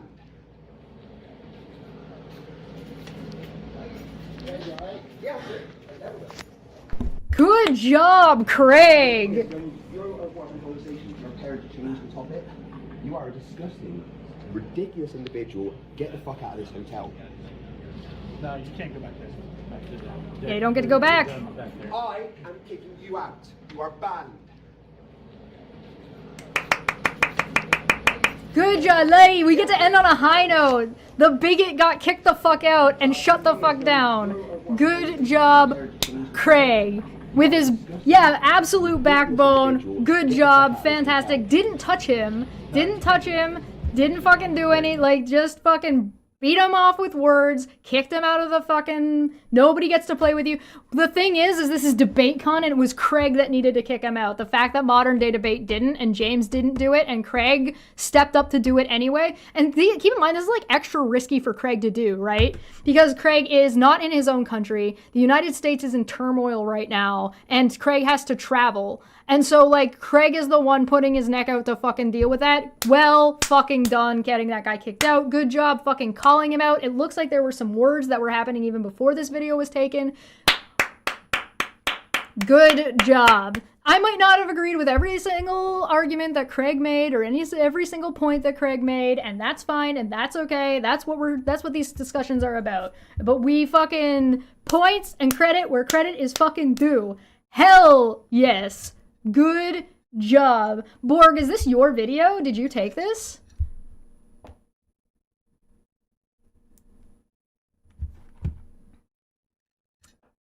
I'm just curious.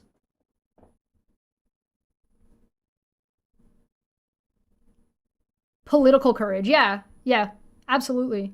If that had escalated and like the police had shown up or anything, it would have been like, it could have been a really big problem for Craig. That's who won the debate. Let's put it up for a vote. Me, I won. Now this is not a there's not a vote for who fucking won. It's obvious who fucking won the debate. No, it wasn't you, but you were in the room when I was in the room where it happened. All right, thank you so much for joining us. I'm gonna get on out of here. Thank you. Bye. That God fucking damn it. That lady was stupid. Final conclusions. I think Craig did a good job, especially for being inebriated. There were a couple things he was clearly not prepared for, which is fine. That usually happens in a debate. I think if he had been able to call her out for gish galloping, that would have been a good idea. I think he was being too nice to her. And I don't mean that he should have been rude or mean. I just mean I think he was being too agreeable. And I think that was a little bit of a detriment. But again, I think that contextually, I understand why, right? I do, however, think it would be really beneficial and interesting to have Craig on and sort of like walk through some of the data points, and walk through some of the stuff. And because I think he would be amicable to that kind of a conversation, and I think that could be interesting for everybody involved. Because I do think that he said he agreed with things here that either I don't think he does agree with, not in its totality, but like on the spot he was agreeing with. But like if you were to discuss with him at greater length that particular thing, that I don't think he would end up agreeing. I think he'd be more likely to agree with me than he would with Rachel in this regard. But I think that's fine. I think this is really interesting. I am curious about maybe some input. I was thinking about potentially having Maddie on now that we've watched this over on Debate Hub to come on and have a discussion with me about this debate, and maybe with Craig as well. We'll see. I'm going to reach out to Maddie and talk to her. I know it's going to be Christmas season, so it might be a little bit busy for her, so we'll see. I'm going to be over on Lower Energy Vids' channel playing some Final Fantasy VII Remake. I'm going to get out of here. Thank you so much for joining me. I hope you had a good time, and we are only we are 96% of the way to the bunny suit, so I hope you guys enjoy. Thank you so much. I'm gonna get out of here. Have a good day, everyone. Bye-bye.